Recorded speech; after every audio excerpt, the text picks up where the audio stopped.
All right, hello, welcome to Adventures in Lollygagging. We are playing Traveler tonight. Sorry for the delay. We were talking about my impending death before we went, like literal in real life death, as I drank way too much caffeine today. And I don't think your heart's supposed to be this loud when it beats. No. So there could be problems.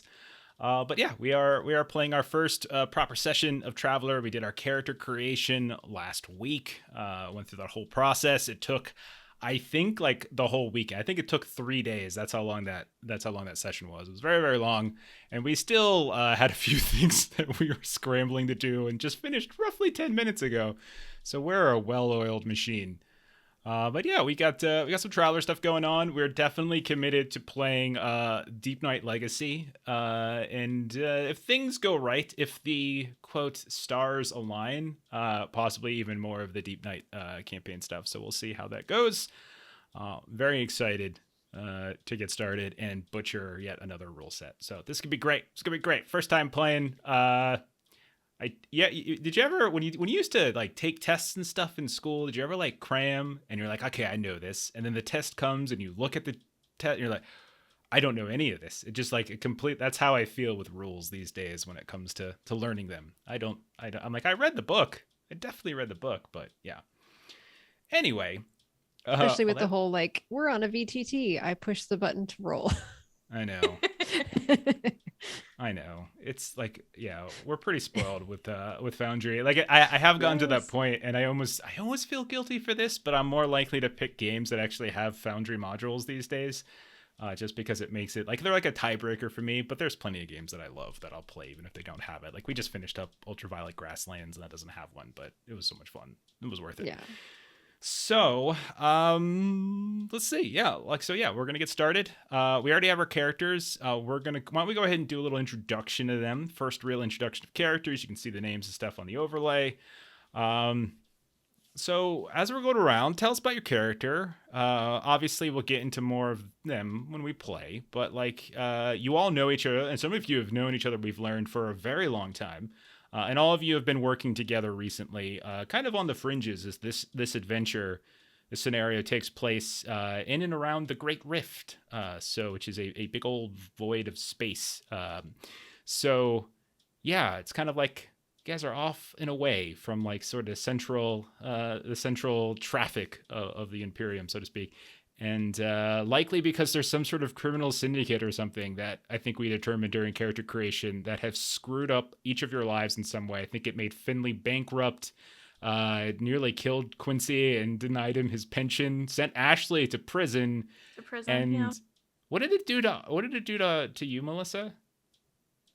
Well, I kind of started things because I went back to my home world and brought down a political leader. So That's what it is. Okay, so you're the one who started it, and, She's and everyone the instigator. else. Yeah, everyone else. I mean, I did a good thing, but Did you there's repercussions. But we suffered.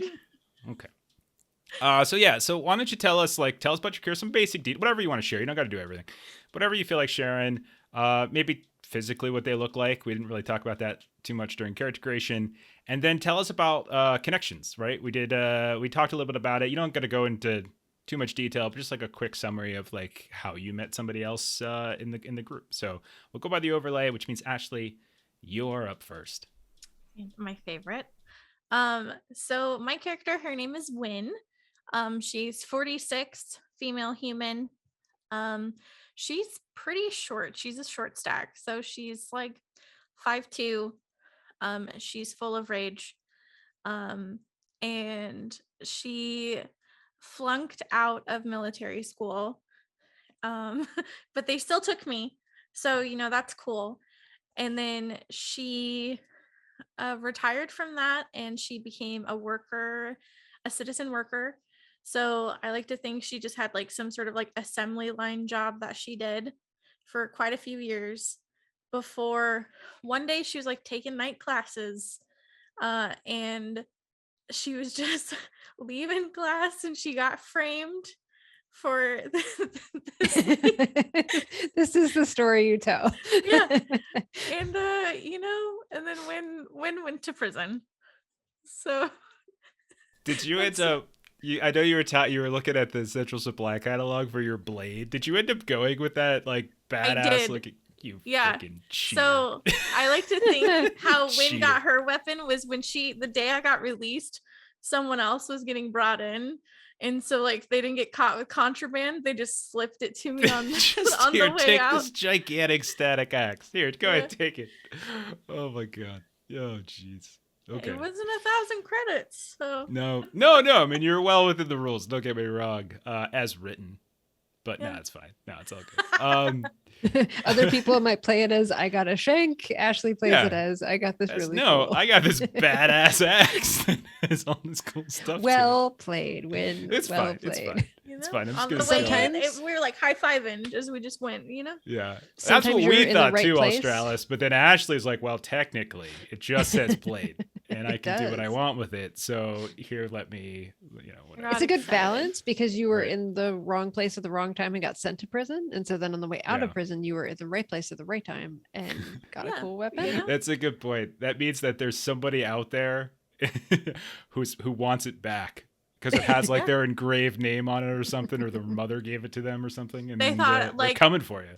I didn't hear their whisper of like, give this to my mom. And I'm like, "Hey, this is free.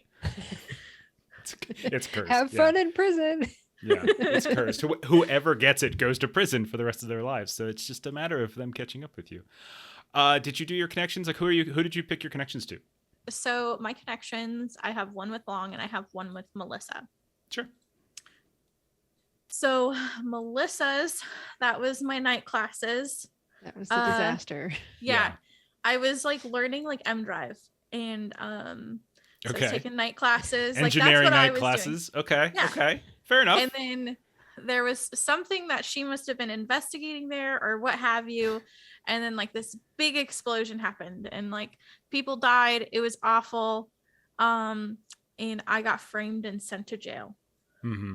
I don't know. I don't know if you were framed. I wonder if you actually did it now. Like, I'm starting to think I don't know, Jeff. That's maybe my story, and I'm sticking to it. I don't know. You went to jail for it. So according to the law, you're guilty. So there I'm you go. guilty or I'm innocent. I'm guilty until proven innocent. No. All right. We'll let Long explain the other connection when we get to him. But we'll go over to our resident Shrek villain. I don't know if you can see on the overlay, but there's a little image of, like, on the dice window of what Are we Finley able to make that Audeytoar bigger? looks like. I'll have like a combat map at some point. I'll do, not tonight, but some other time. Go ahead, tell us about Finley, Derek. Yeah, so his name is Finley Audeytoar, and he is a retired nobleman. Started his career doing the scouts thing, but had big ambitions, big dreams to become a very wealthy and successful business person. Made a wrong call, made a wrong bet, got bankrupt out of that world, and made a rival as a result. But you know, in the business life, it is common to rub elbows with the high life people. So he just decided, I'm just going to become nobility, lower level nobility. He's not, you know, the upper echelon, but he decided, like, working for the GSVD, Galactic Space Vehicle Division, and just, you know, handing out licenses and credentialing to spaceships and. He took care of lots of paperwork in that time, but also started to get involved in politics, a little bit of legislation. You know, those space vehicles don't register themselves. And so he had a long and satisfying career just living in that high life realm of the galaxy. Nice. You went bankrupt at some point, right? Yes, yeah, that's how he lost out on the business track. His space point that he wanted to run on the planet just got taken out, and he lost all assets with it. Still made a good amount of money that, you know, he kind of had squirreled away somewhere less than noticeable, but his business was gone and everything was taken. Yeah. Okay. Probably with this, like, mystery syndicate that we're using to stitch everyone together. Okay. Tell us about one of your connections. Yeah, so upon becoming a noble, there was a conspiracy of rogue nobles trying to recruit me. And so Finley, not turning his nose up at perhaps making a deal or making some financial gain, was kind of doing some research into, like, okay, who funds these folks? Like, where's the paper trail and how traceable is it? Bumps into Quincy, who's also investigating the same noble conspiracy. And there's like, it's like a mutual, like, hey, like you help me, I'll help you, and we never speak of this and it never gets documented type of thing. So we're like secret friends, not posting on Facebook together at like, checking in at a restaurant. Okay, fair enough. I like it. I like it. You guys are interesting. I'm serious. I'm keep looking at Finley's token, and I'm just like, this is a Shrek villain. Like he's just gonna go punch an ogre in the nuts. That's what's gonna happen. The mustache is my favorite piece. It's so good. I like how it's like he's got the eyebrow, he's got the noble hair. Just like, what is this? As he's looking off to the side. I just want to punch him. I just want to punch him so bad. And I will. All right, bottom row. Long, tell us about. Definitely the most roller coaster life of. Well, actually, was it? It was going so well, and then bam. Tell us about Quincy. Yeah, I'm Quincy Ryans. He's been in law enforcement for 20 years, and he started off pretty bad. There was a mishap, lots of medical debt, but he worked his way for a bunch of terms. He advanced to detective, sergeant, lieutenant, but all of a sudden his last term just something got him. There was a mishap, and he didn't accept it. There's some sort of conspiracy behind it to keep him down. I didn't get my pensions, not too many benefits. So he went rogue, decided to become a pirate. Did that for the next 12 years of his life. Advanced to sergeant in this career as well. So you can call him Sergeant Quincy or Sergeant Ryan. Is that what we have to call you now? We have to call you Sarge. Can we just call you Sarge? Can we just call you Sarge? Yeah, Sarge works. I like how you're like, yeah, I didn't really get out with anything. You had 2 cybernetic implants as your. Yeah, it's for my injuries, I had to get cybernetic implants. I see. But wow. Yeah, let's see. I think I had a connection. Like 20 years ago, I met Ashley's character when we're both early military or early law enforcement, and we just had some basic training together that increased our strength. Sounds good. Yeah. Buddies for life. Was Ashley? You were in the military academy, right? I was in the military academy, and then I went to the military. Right, and you were Army, right? Yeah. Okay, so you were Army. Melissa had a brief stint in Scout Services, and Long was just law enforcement. He didn't get into the military academy, and he get drafted into law enforcement MP stuff. Okay, so everyone's got not everyone. I guess Finley doesn't, but everybody else does. Okay, connections to military somehow. Okay. Mm-hmm. I was in the Scouts. Isn't that military? You were in the Scouts? Oh, I didn't know that. Yeah, because originally we got drafted. For pre-career, I wanted to go straight into the business track or the merchant track, but I didn't make it. Oh, okay. Well, then everyone has been touched by that in some way. And that's where you fell in love. Aw, with fell money. in love with Galaxy, yeah. With money. Acquisition of wealth. Okay. And then finally, Melissa, tell us about Arbyn. So Arbyn Welly is actually the youngest of this group. She is 42. Long as the oldest at 50. So he's the old guy of the group. So I'm 42. So Arbyn pre-career education was School of Hard Knocks. So kind of picked up a hobby, which was art. And so in that very first term for me was when I actually first got connected with Finley. So I was, kind of doing the art thing. Finley was a broker with a merchant, and he made an unexpected connection outside of his normal circles, which was like getting connected to like an underground artist that I was working for. And so we both picked up carouse. And so that was like 24 years before now. She got pretty good with kind of the artist thing. She was an entertainer performer for the next term, but really kind of used her kind of newfound fame and influence to bring down a political leader on my homeworld, which, then for better or worse, impacted a lot of future things that have happened here. She spent several years as a drifter wanderer and then a scout explorer. So the most recent term before this, she had a mishap and was just drifting off into space. But a benefit from that is I got a scout ship. Which I immediately took off the table because no, just kidding. It's not relevant to the scenario we're doing, Yeah. but it could be for the longer stuff that we do. But like right off the bat, it's not going to be as. But that's very cool. Scout ship as well.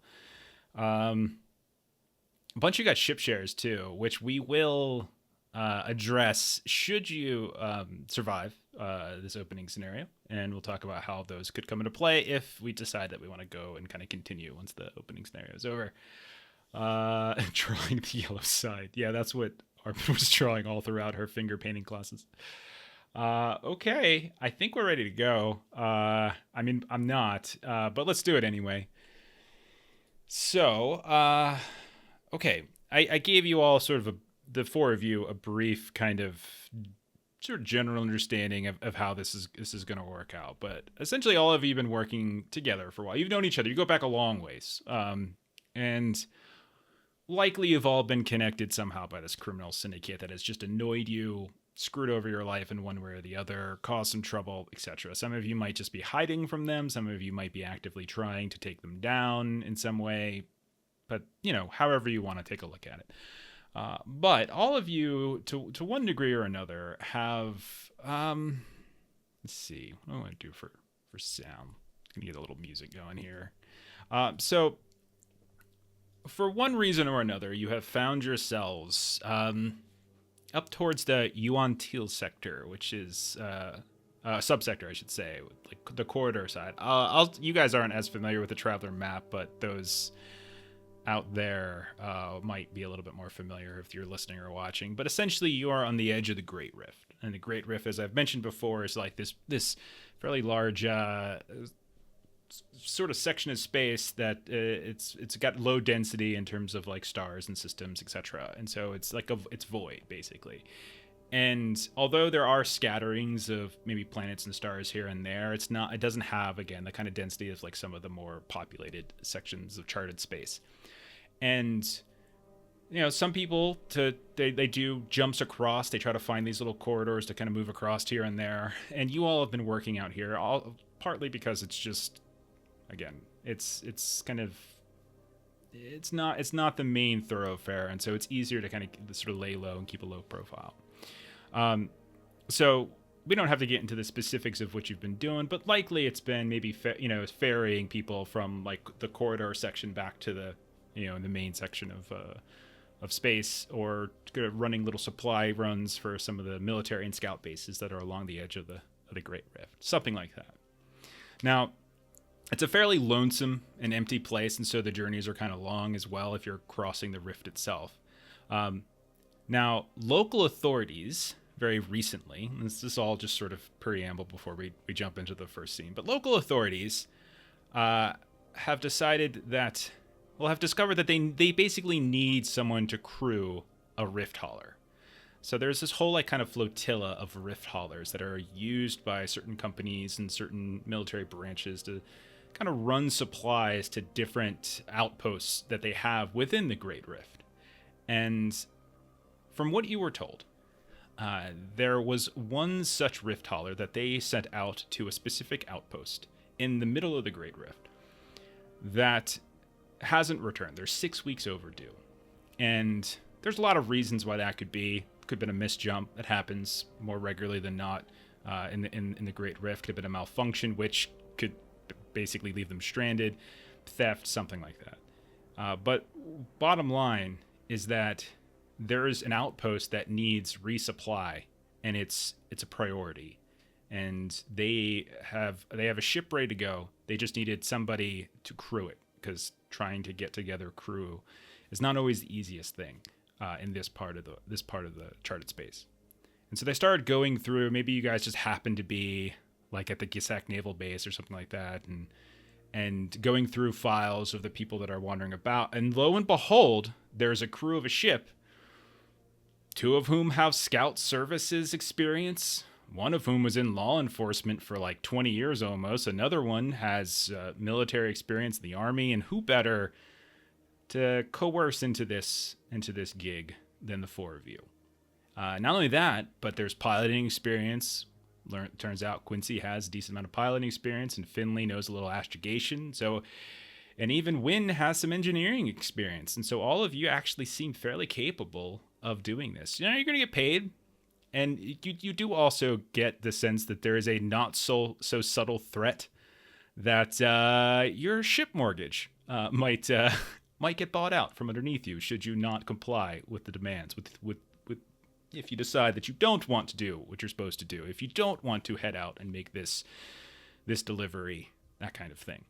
So your job is to head out into the Great Rift. They give you coordinates. You're going to a place called Alpha. And specifically to a research station there by the name of Kaling Station. And you're supposed to, on your route there, look for any signs of the other rift hauler. And if you're able to find them, great. If not, you're still supposed to make the supply delivery. Any questions on this before we sort of dive into the first real scene?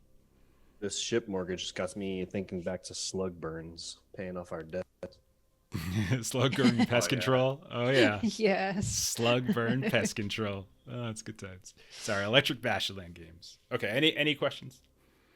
No, Arbyn is looking forward to kind of being around people after spending a good portion of the last term drifting out in space on her own. She's okay with this. Okay, so the four of you, we won't do the full travel stuff. We're going to start with you all already having reached the destination. We're literally seeing the Rift Hauler. Yours is 484, and the Rift Hauler that you're missing is Rift Hauler 587. So those are sort of the basic designations, alphanumerical designations, and they're all part of this larger flotilla fleet that functions in this area. And so we open up, camera opens up, and we literally see your Rift Hauler going into Atmo. And it's a kind of an isolated planet that looks to be within system of some kind of brown dwarf star that in itself is kind of interesting and likely is probably the reasons why it's being studied. But you get some basic info about the place, but they don't give you every bit of information.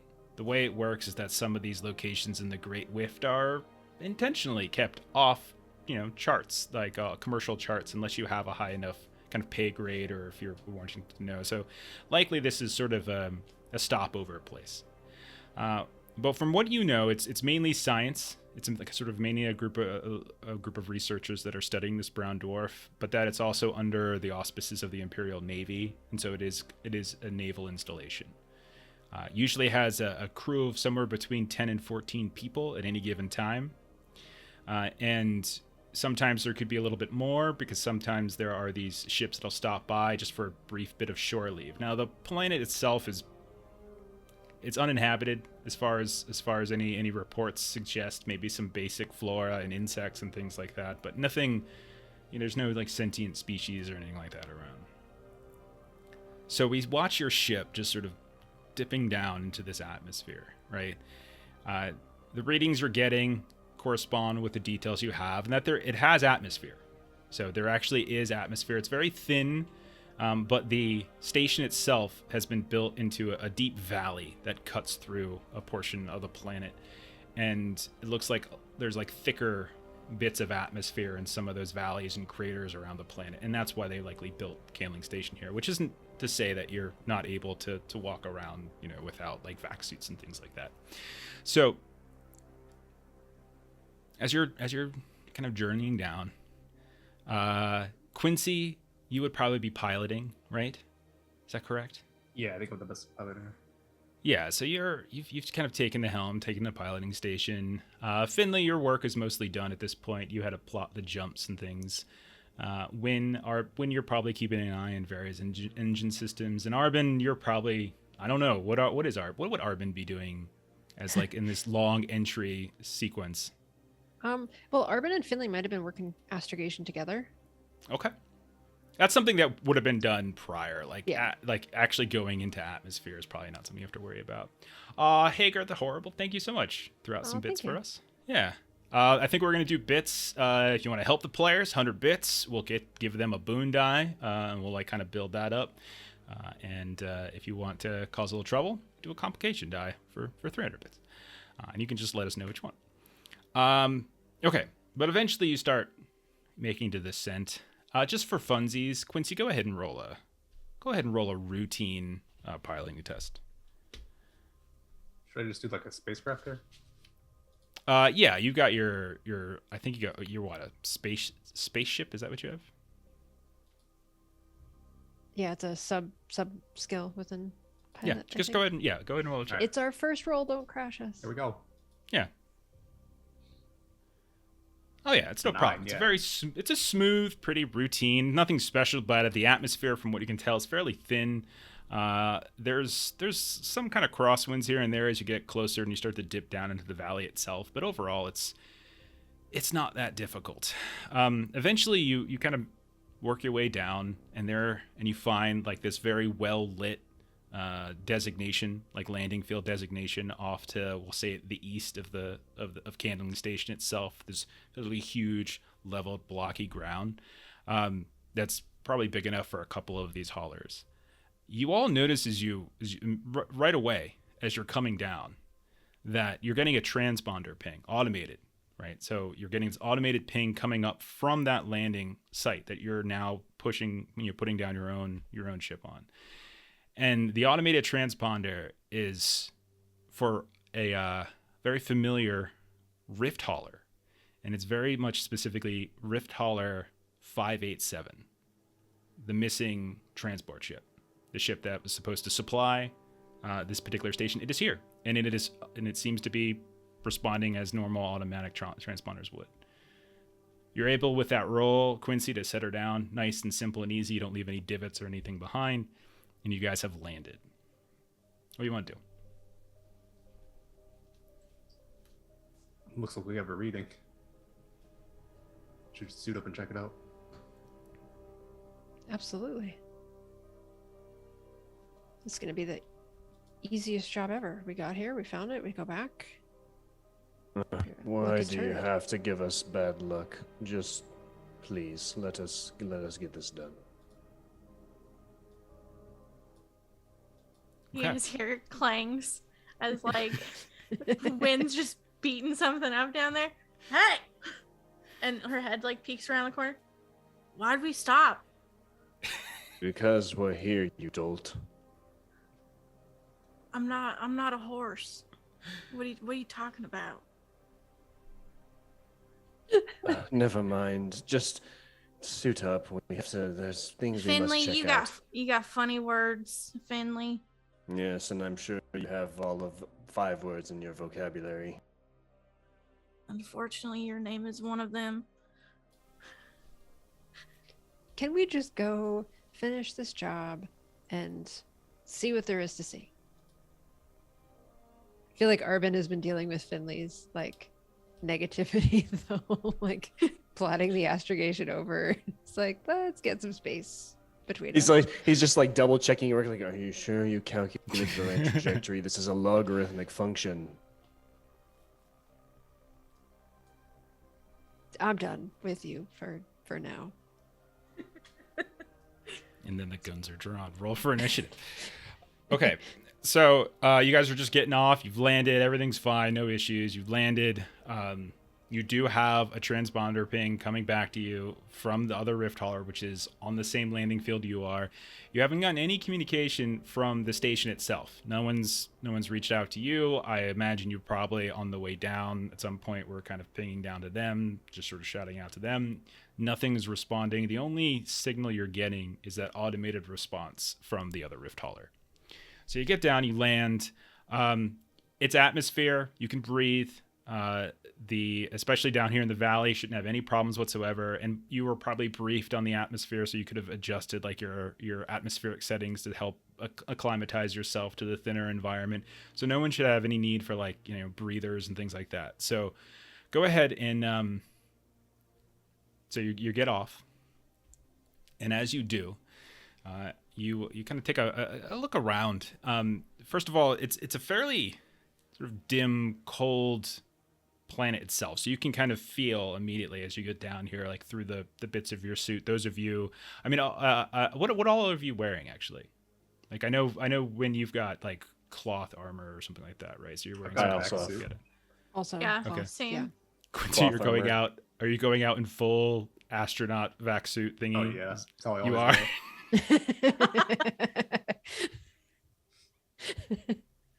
Never Okay. know what could happen. They sent Okay. me out my first mission. No Okay. wetsuit. Okay, fair enough. So Quincy is in full vac suit. The rest of you are descending onto the landing field in your normal getup, and yeah, as you look around, there's a couple things you immediately notice. I mean, there's this kind of cold bit of wind that periodically comes in, and so you can kind of feel it underneath your clothes. Vac suit, obviously, you're fine, but the rest of you, you're feeling it underneath your normal clothes, or if you have cloth armor, etc. It's also a very isolated planet. It's several parsecs between where you're at and the next living, breathing human being. Like that's how isolated you are. You look around and you can see there are a handful of these really big, bright, like landing floodlights on each corner of this large kind of square landing field. When you're looking at the actual landing field itself, Quincy, you would probably notice that there's not a whole lot of divots, meaning this is probably not a place that gets a lot of traffic, right? But other than that, you notice immediately that there's the other rift hauler, and then you can kind of look off to the west a little bit, and you can see that there's this array of these mismatched buildings that look to be Kaling Station itself. There appears to be a bridge that kind of leads over to it. From what you can tell, and probably from when you were coming down, there's a little bit of a stream as well that kind of separated the landing field from where the station actually is. And there's also what looks like some pipes and things that are running parallel and at one point perpendicular to the stream, and looks like some other kind of huts that are just off the side of the landing field itself. I do have like a basic layout map I'll pull you all over to now so you can kind of get a feel for what we're talking about. So thank you to that's everybody just for review. We're up to 8 boons. So thank you, audience. I don't approve for that. all I don't of approve your of that. generosity. That sounds like 2 complications and 2 boons to me. Jeff, can Okay. you zoom in on our Shrek villain? I don't have it. I don't have like a combat map up for us. Oh, okay. Yeah. There's no way. I appreciate in chat that Finley goes out with a dinner jacket. Fantastic. Well dressed. My cloth armor is incredibly immaculate. Yes. Yeah, I mean, like, there's supposed to be other people here, and you know this is, like, apparently some kind of stopover place, and people do shore leave here and everything, like, because it's not the prettiest place in the world. It's just, like, a kind of a dead, dark, dim area, but, like, it's better than being in the, you actually get to put ground underneath your feet. Now, outside of, like, this very brightly lit area, like, the landing field and the station itself, like, everything else was very, very dark and dim. There's not, like, it's anywhere between darkness and twilight. There's nothing brighter on the planet, it seems, than twilight. So you guys are outside your ship. You look around. What do you want to do? Tracksuit, dinner jacket. Yeah, I want to make my way to this ship we found. See if there's any Okay. clue going about. Yeah, you head over to the rift hauler. Okay, so Quincy's heading over to check out the other rift hauler. What are the rest of you doing? Wynn would probably go with Quincy. Okay. All right, so the 2 of you go to inspect the rift hauler. Arbyn, Finley, is there something particular you want to do? On your little map there, by the way, the rift haulers assume them to be off the screen to the right for you all. So just to confirm, the Rift Hall 587 is like parked. It's not crash landed or It's anything. right there. It looks So- fine. Okay. Is there like a computer terminal that's like near where these ships are parked, where you can like interface with the system or whatever? Right. You do see that there is, there's like an equipment shed and everything kind of to the northwest corner of the landing field itself. And what looks like some kind of pumping station area, probably for refueling ships. That is probably the only thing you're really seeing that would, indicate something like this. The station itself might have more kind of direct connection to it, but no, you guys didn't have to like plug in anywhere when you landed. You just literally landed, and if you were running cables for fuel, that would be different. Go ahead. So in trying to understand the neural comm augment that I have, would I be able to try and see if there's any signal on board 587? Sure. And I would say you would very much be getting, it's under power. Like you definitely can tell that it's under power. You don't get any kind of communications signals from it other than the automated transponder that's just kind of pinging back what the ship is. That's it.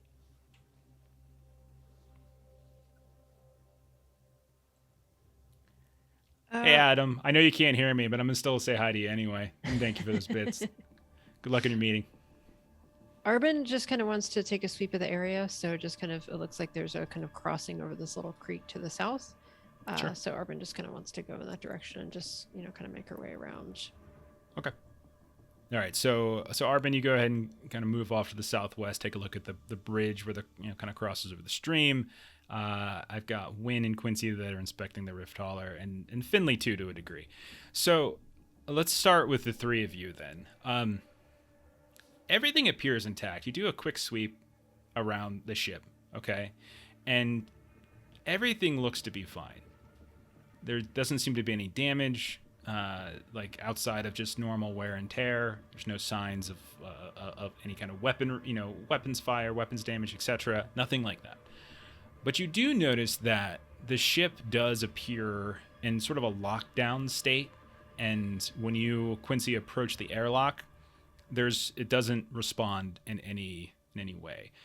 Now, you would know, you guys would kind of know how this works. First of all, you would have been given like an emergency code for like the rift hauler flotilla that would be sort of like an override that would work on like all sorts of these different ships, but it doesn't seem to be working. So anything like when you're trying to punch in that kind of emergency access code that you were given doesn't seem to be working, which means usually one of two things: either the vessel doesn't have power, but that's not the case, as you very clearly through Finley's monitoring and through the transponder it has power, or it's been locked down by the crew in some way. And usually in a case like that, it's probably because it was an emergency measure, meaning like there was some kind of threat of hostility, of hostiles in some way that outweighed like the possibility of assistance. So they literally locked down the ship because of some sort of threat. And so you would know that lockdown protocol is activated. So something serious probably happened after the ship landed. I'm assuming this ship will have like various either call rooms or just like areas where there would be cameras that I could look inside and see what's going on within the vessel. There would be a couple viewports on the bridge, which are fairly high up. So it's not like something easy for you to reach. Like you couldn't just like look up like it's a car. It's much higher. But there are a couple viewing ports like up by the bridge, and that's really it. Looking in there, like doing your best to kind of get as good a vision as possible. You don't notice any specific signs of anything going on. You don't see any movement. You don't see, any suggestion of people inside of those windows. And would they be able to lock down the ship remotely, or would they still have to be within it to do that? Go ahead. Why don't we do a little roll? Let's do like let's see. You could do something like either like an engineer, like intelligence, or like a piloting if you have a specific like a what's it called, like piloting intelligence, something like that. See if you might know a little bit more. For piloting, do I need a specific one? Because I have capital ships and small craft. I'll take small craft. You should have all Okay. three, I think. At 0, probably. You're missing one for some reason. Okay. Yeah, but just roll it at 0. That's fine. 5. Yeah, I mean, rift haulers are probably not something you know too well. This is like you guys kind of got thrown into this. If it's any, if it's anything like your own ship and you're just kind of guessing a little bit here, you know that likely it was locked down by like a senior crew member and like a captain or like a chief engineer or something like that. And that they would need to override any attempts to kind of access, or even if you were to access it, try to actually control the rift hauler without their kind of operational codes would be like incredibly difficult and also very dangerous, because it's just the way like authorization codes work.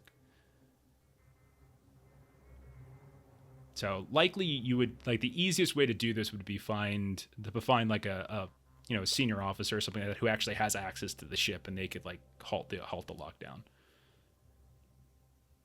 Well, it's locked up tight, and I can't really see anything going on in there. I also don't notice many footsteps though, so who knows how long it's been here. We should head to the station, see if there's anyone here. Might know more. Agreed. So you were checking out the bridge, right? Is that right, Melissa? Is that where you're going? Yes. Okay.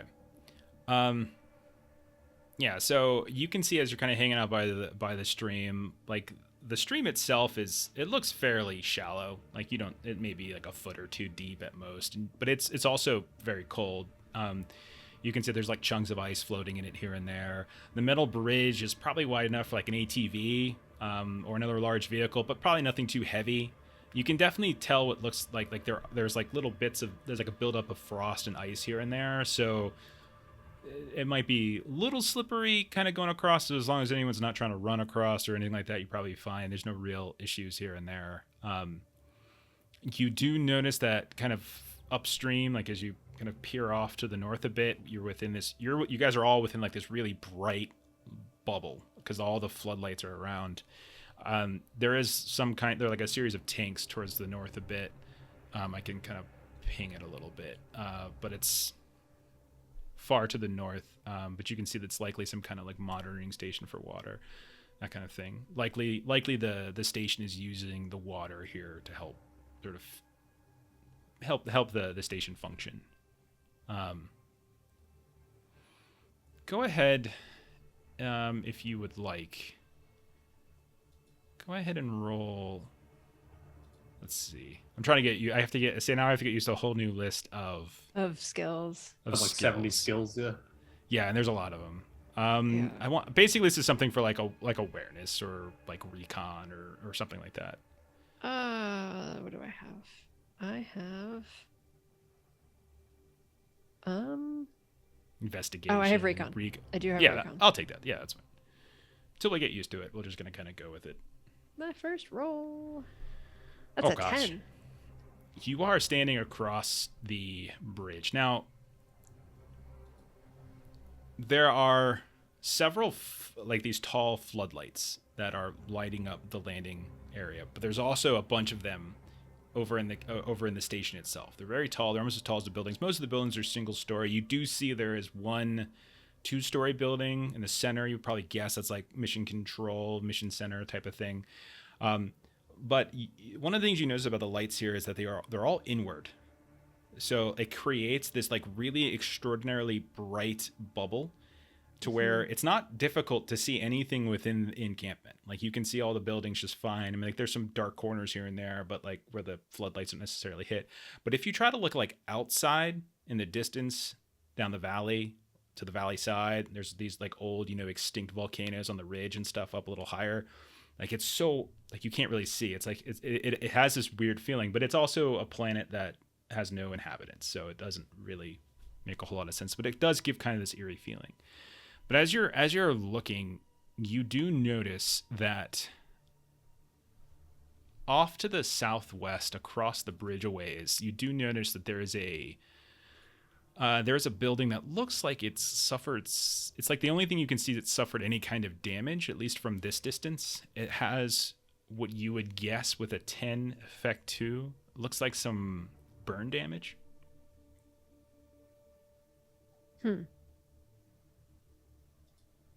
So, if Finley is still in kind of shouting distance, Arbyn will, like, not that she wants him nearby, just to note her movements, just that she's going to go check out. There's some scorch marks over on that building over there. I'm going to go check it out. Okay. Yes, well, please be careful. Mm-hmm. It's so believable. And you guys can move your tokens on that little map to give me a general. Just again, we're just abstracting it so I kind of know about where you guys are at as you're moving about. But everything that you see on the map itself is fairly bright. And we all have comms. Like, we all have mobile comms, so like everybody can get updated. Were you going to the building that had the scorch marks, Arbyn? Yes. Or okay, well you went way too far. Oh, sorry. Yeah. It's immediately on the other side of the bridge. So yeah, like you cross the bridge, Quincy's with you. Wynn and Finley, are you hanging back by the landing area, or are you moving with the group? I'll start No, moving I'll move up. with the group.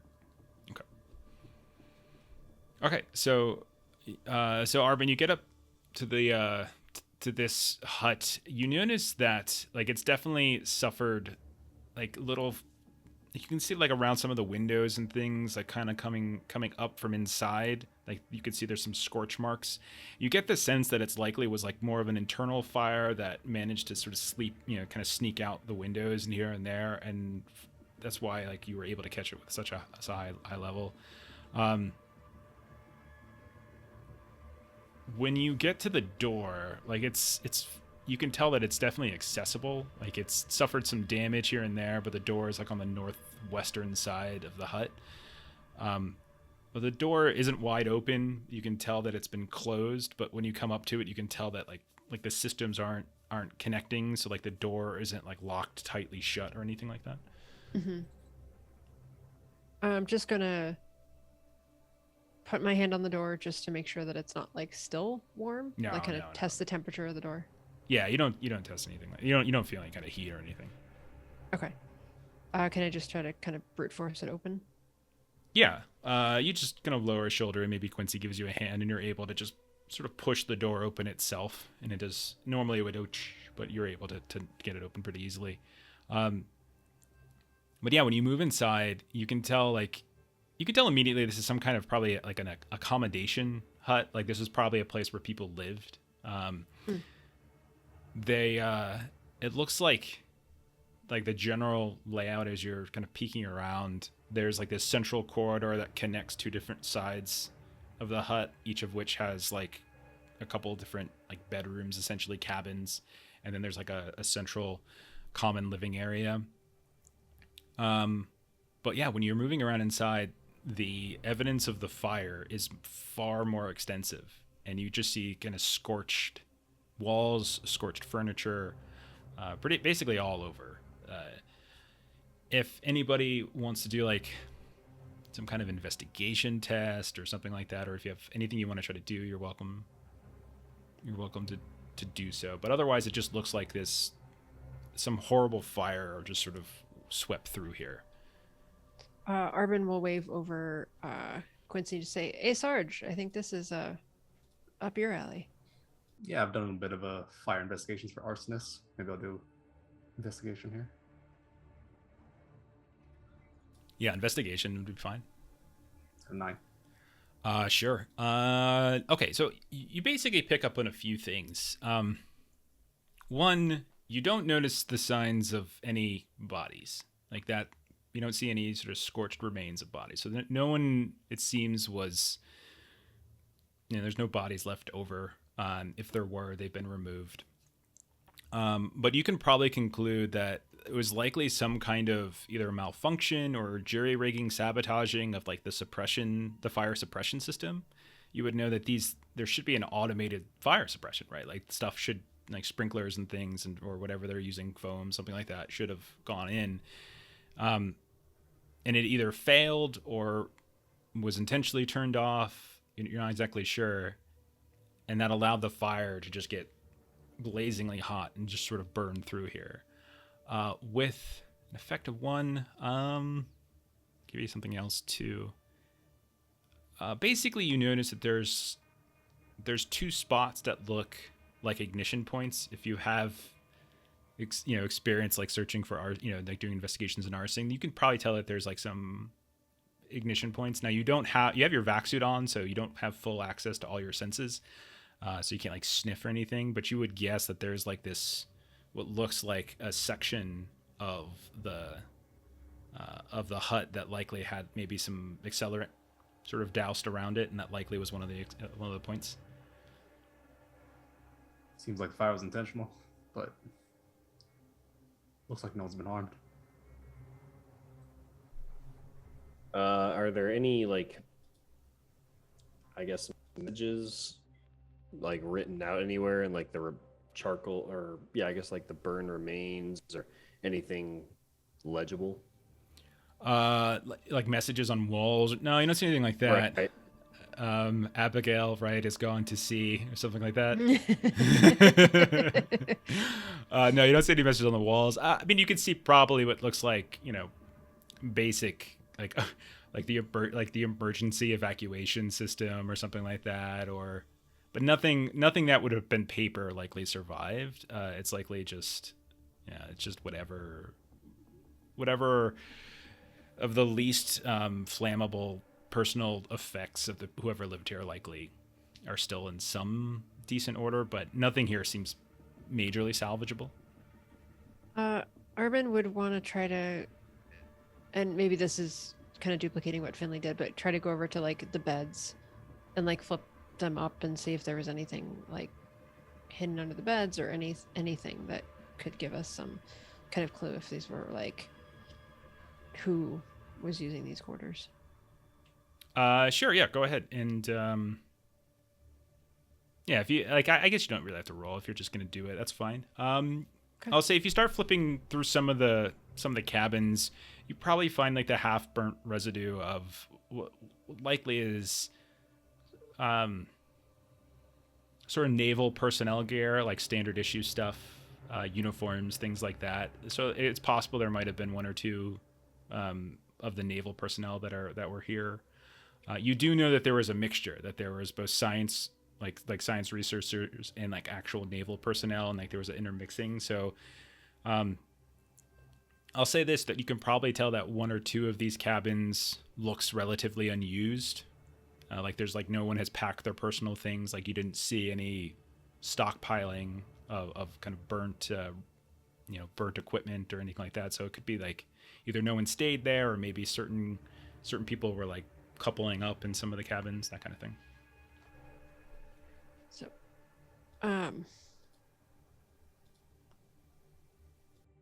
Arbyn will just kind of turn to Quincy and just ask, like, not quite sure I see the point of setting a fire here.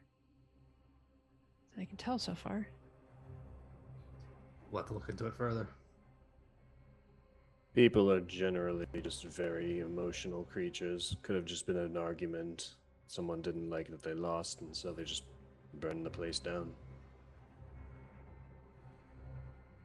Perhaps. I don't see any.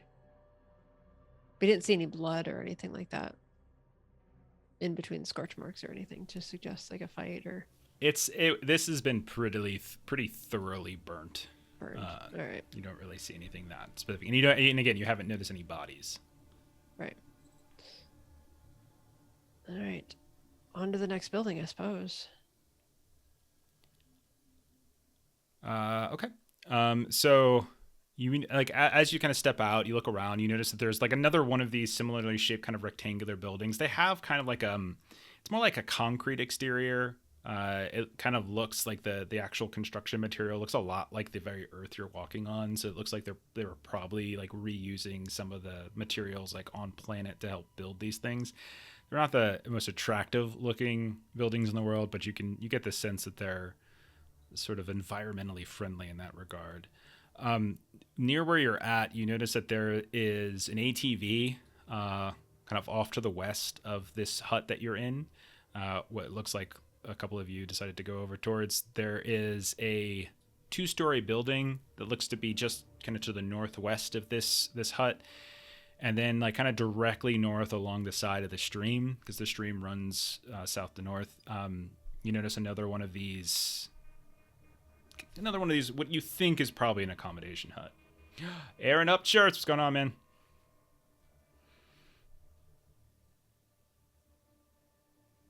What would you guys like to do? Finley will walk up north to the next accommodation hut. Sure. Okay. Is anyone going with him? Yeah, Arbyn is there. Okay. So yeah, you definitely see like it's got an identical door. This one doesn't seem to have suffered any kind of burn damage that you can tell. It certainly looks like it's intact.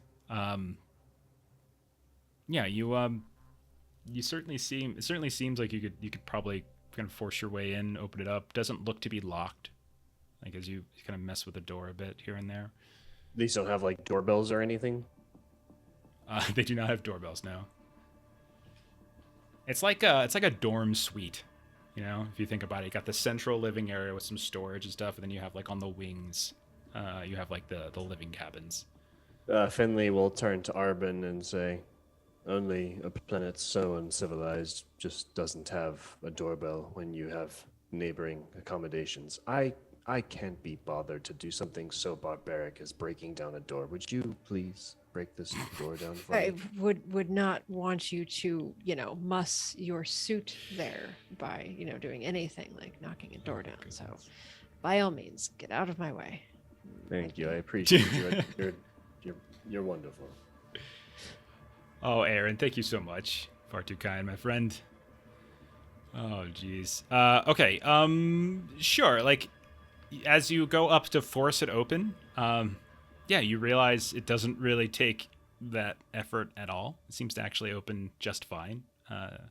Doesn't seem to be any. It doesn't. It's not locked down in any way. It doesn't have to be forced open. You kind of just punch in a basic open, and it opens up. It's fairly dark in here, but you're assuming that lights are just on. There's plenty of light outside, and so once the door opens up, it kind of rushes in. The door opens kind of onto, it looks like that central living storage area. You can see like it has kind of a couple basic seating areas and what looks like some cabinets and storage crates and stuff.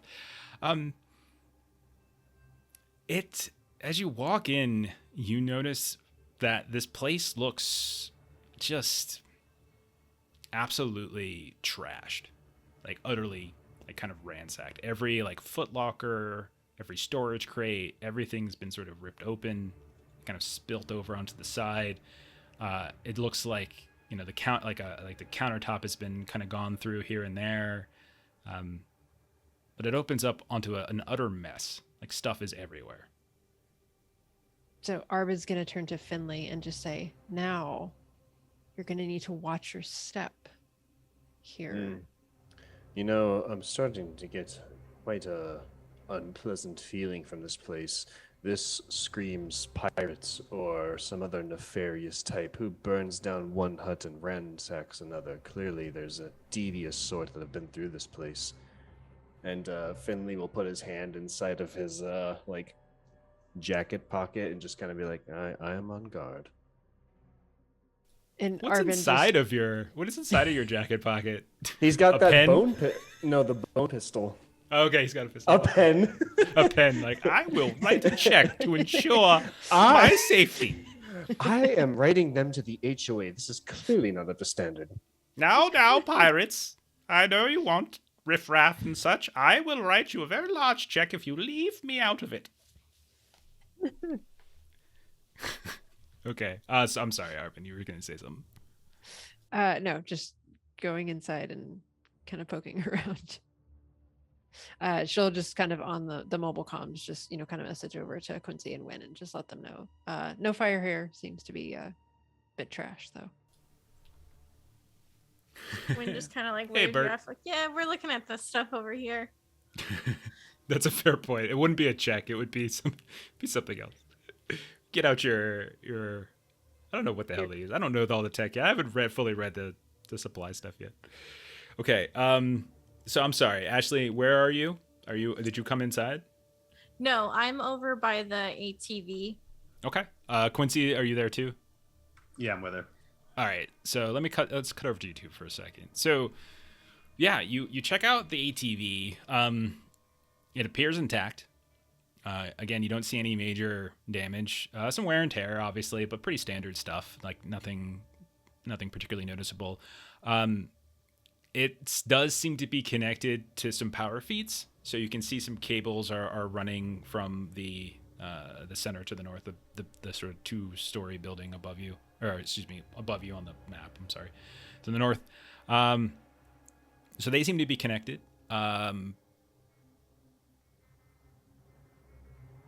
You can see that like in like the ATV itself, like you can kind of open it up, start going through it a little bit. You can tell that it's got pretty much a kind of a full allotment of the type of tools you would expect on this kind of expedition. You know, some of it looks to be just for spot repairs if something were to go wrong. So just standard tools and assortments, but also looks like a couple of specialty tools, maybe the climbing gear, things like that, that might be useful if someone were exploring the terrain. You do notice one of the things you might notice is that as you kind of look around and kind of poke around some of the inside of the ATV, is that there's a little like card slot, ID slot, it looks like, which you would imagine is like the equivalent of us using a key to like start a car. Like you can see that there's a card in there already. You kind of pull it out. It doesn't have like an identification card of a base member, but you realize that once you kind of slide it back in, it would give access to the ATV. Like you get the sense that it's fully functional. All you would probably have to do is to detach the cables. How about both of you, if you want, roll some kind of investigation test. If you just want to do like a perusal, if there's something else in particular you're looking for, you can as well. If something were to go wrong, how could anything possibly go wrong? I'm playing my spooky music, so we're in trouble. Yeah, I'll roll investigation here. Yeah, that's fine. I'm throwing investigation out, by the way, as like the all-purpose perception roll for now, like as we become more familiar with other skills. But if there's something you want to do, just say so, and like we'll work it out. Yeah, I got a 10. Okay. I got a 12 with an effect 4. Wow. Okay, so. All right, so I'll say, I mean, between the two, both of those are actually really, really great rolls. You don't notice kind of anything strange about this particular ATV, but you do know that there looks to be like a parking spot for a second. Like, and you see like there's like cable hookups and stuff just sort of to the west of where this looks like there's 2 slots for ATVs. One appears to be missing. You do notice that, unlike some of the other places you've been, you do see what looks like kind of peel out marks from where the other ATV like would have been, like someone who was like peeling out way too fast and kind of moving off south and southwest away from camp. You can see some of these kind of tire grooves and stuff, as if somebody was like taking a hard turn or they were accelerating far too fast. You don't really see any of those markups otherwise. Like other than that, it seems like a fairly sort of benign place, but like it's kind of cut into the ground here in some way. But eventually, as you like kind of follow those tracks southward, you reach that end of that light bubble, and you can't really see anything after that. And it's just sort of, the light's too bright. It's just sort of darkness as far as you can see. But that's what you would get with the two of you. Okay. We'll jump back then to the folks that are inside. So this is Finley and Arbyn. So you were looking around. Is there something you're looking for specifically as you're looking around inside the accommodation hut? Is there something you would be interested in? Arbyn's continuing to look for, either signs of life or signs of identifications. Okay. Finley. Yeah. No, go ahead. Go do Arbyn first. Well, I mean, if you have an idea, I like to get them both down, and then I'll kind of weave okay. together. Since Finley has a little bit of knowledge of like the underground or like the seedy side of civilization, he's going to look to see if this was ransacked. There's going to be like, he's going to look for areas where the most ransacking was done to see if he can piece what they were looking for or where the most time was spent. Okay. What do you want to roll to sort of decipher that? What are you thinking? You know your skills better than me. Yeah, I don't have any investigation type skills. So I guess maybe I'd have to just use like or maybe Streetwise. I do have that. Okay. But So I if don't it's know like you're that's more of a specifically social. looking for like I think Streetwise would probably be in the sense of like were the valuables taken type of thing. Right. Yeah. Okay. Yeah, I think that would make sense. I would take that. So Streetwise with like intelligence maybe. And Arbyn, you're just looking for basic signs of who everybody like who's staying here, that kind of thing. All right. Yep. Sorry, I am don't I think- rolling this with the int modifier? Is I that what would you think said? so. Yeah, I would Okay. think so. Ransacked. He's probably had his house ransacked in his day. I got a 7. By the way, we do have those boon dice. So Melissa, are you keeping track of those? Yes, we have a lot of boon dice. So the way Thank that you to works, everyone.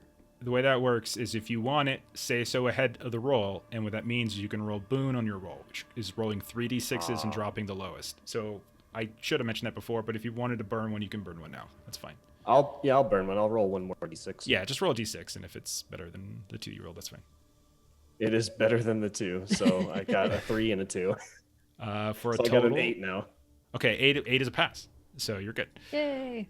7 wouldn't have been. Okay, you notice that there's not like a ton of valuables here because this is a random outpost, but there are some nice things here and there, right? There's a couple pieces of equipment that are likely, higher end kind of sort of reading materials or handheld games or or like what might have been, some kind of like high end grooming gear or whatever.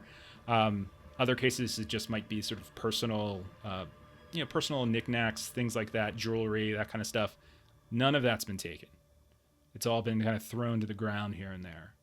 So you definitely get the sense that whoever was ransacking and going through this stuff, they weren't going through your traditional valuables that a thief might look for.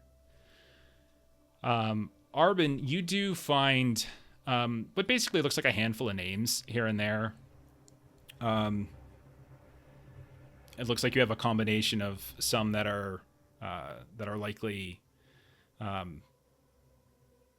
scientists and probably some that are likely naval. It looks like you get a sense, you can probably get the sense from your time in the scout services that some of the neater, like the more organized cabins are likely Navy, and those that aren't, you get a couple that are, again, kind of mixed up here and there. You find one of the places you find is a guy for a guy named David Mill. It seems like you find his sleeping quarters. It looks like you find an assignment for a Simnan kin, but there's like nothing here. Like you see what looks like a small little name placard like next to like that living area, and it has Simnan kin, but there's next to no like identifying gear. It doesn't look like the bed's been slept in. There doesn't appear to be any kind of like pictures or other personal belongings. You do see a handful of those things with like the one that's got the David Mill name on it, but nothing for her. But those 2 names that popped up. Okay. Finley will go back to Arbyn and real quick, and he'll say, I don't know how much you understand about the nefarious types, but all valuables are still here, so they are looking for something worth more than just quick pawn items. It's very, very curious. There's still a lot more we need to figure out. Were we given any sort of ship's manifest about this 587? You know that there are, you would know that there are, I think you said something like 10 to 14 people here at any one time. I would say that you would know like the 2 head scientists, Dr. Simnan Kin and David Mills, so those names check out. Let's see. What else might you have?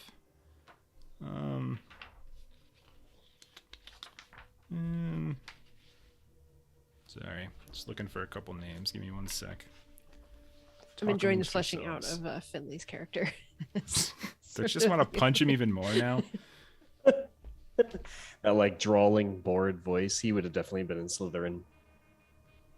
I also think it's funny that like we met because like Arbyn's background is like School of Hard Knocks, and it was like pre-career education when we met. So like when you came to like where Arbyn is from, like you were we did not run in the same circles. Yeah. And here I am asking or like explaining to you about the CD types, and you're like, really? Yeah. But I feel like at this point we've known each other for 24 years apparently. So like this is just like Doesn't mean you've hung out the entire time, you know? yeah, I mean at least, some This is context like, at this point. I don't even send you a Christmas card. It's just like, I need this item procured. And then if anything, you're like, I need this piece of paper passed through. Right. Okay, so you would get, I'll say you get a couple other names. One of the other doctors is a Dr. Salder. There was a, looks like one of the soldiers' name is someone named Zurich. That's another one. I'm trying to see if there's like any others. But before I give you random names, I want to make sure I glean for the Sure. specific ones. But that's well, we'll say that's what you have for now. Okay. I have a Okay, so- question I should have asked before Yeah. we landed. Was there like a sort of like a last message or last signal received from the ship? No, nothing like that. So it's Okay. just that they're 6 days overdue. Or 6 weeks overdue. weeks Sorry, overdue. 6 weeks overdue. Yeah, the hauler, the rift hauler should have been back 6 weeks ago. So there wasn't any certainty that this other ship actually reached this outpost and was thus able to supply this outpost. So there's no confirmation. So communication, messaging in this game, it literally moves the speed of ships traveling because news is carried on ships. Okay. So like there's no guarantee that this important outpost, or at least like this scientifically important outpost, was ever resupplied when it was supposed to. And that could mean that the people who are living here didn't have the stuff that they needed. And it's also the lack of like where this rift hauler is sort of something you're supposed to suss out. Okay. So what do you guys want to do now? Finley is going to walk out without further comment to Arbyn and go to the big 2-story building in the middle.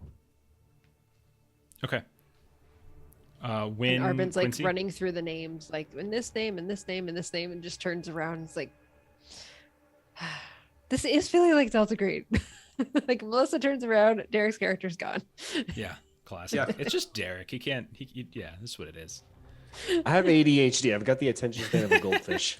What do you want to do, Long? I want to find out if this place has been actually resupplied yet, or maybe the ship just got here and nothing's been come out of it, sort of deal. How would you want to go about doing that? Yeah, if there's like a storage here, or if there's some sort of building here that can get that information.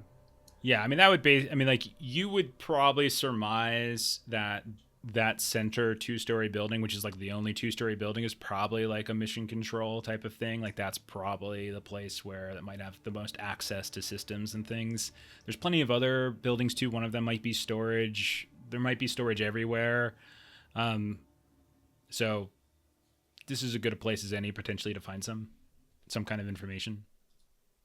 All right, I'll meet up at the central. Okay. Win in Arbyn.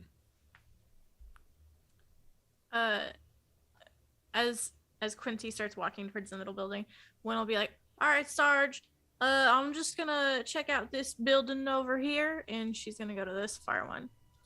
It was Okay. that ATV drivable? Yes. I'll let Win take it for now, if you want it. Yeah, I've got the keys. I haven't disconnected. So yeah, so I'll disconnect it and I'll have the key ready just in case I need to drive it. Sorry. Dan just sent me a picture of his uplift desk. He's like, I feel wildly unprepared to put this together. And I know that feeling. I Oh, know that gosh. feeling. It's intense, but it's awesome.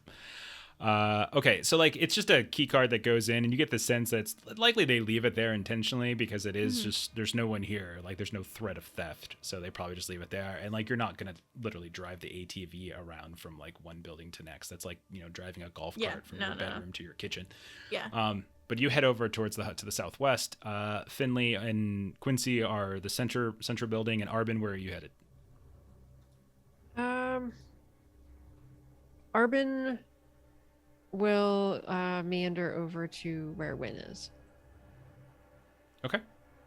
All right. So we'll just do a kind of try to hop back and forth as best I can. So the mission control building in the middle, it's the largest building in the whole place. It's 2 stories. You can see that the roof, Finley and Quincy, it's just like antenna galore. Like it's just all sorts of different signals being sent out. There certainly seems to be like a set of like there's this like kind of set of double doors here, kind of on the northern side, that kind of goes in. It seems like there doesn't seem to be any kind of exterior access to the second floor, so you would imagine like inside is basically where it is. The doors themselves seem to open sort of just fine as you kind of go up. Again, everything seems to be working just fine. When you get inside, you notice that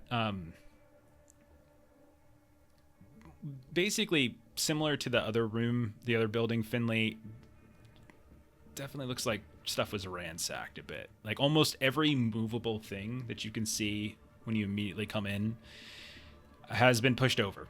Like every container has been forced open.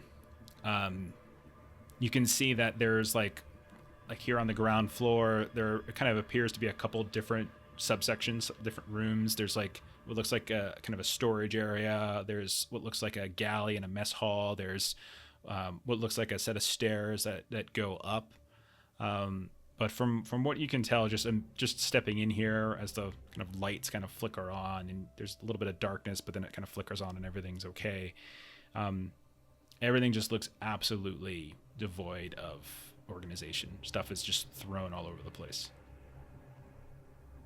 Yes, Quincy, I'm not sure what you had found while you were searching the vehicle, but Arbyn and we noticed one of the other living quarters was ransacked. Interestingly, it wasn't valuables that were taken, and so I'm curious if this building will be the same. I'm wondering if some sort of secret was held here, information that was more valuable than petty items, but keep your guard up in case they're still around. Makes sense. We did find one ATV peel out to the south. We followed the bit, but lost sight.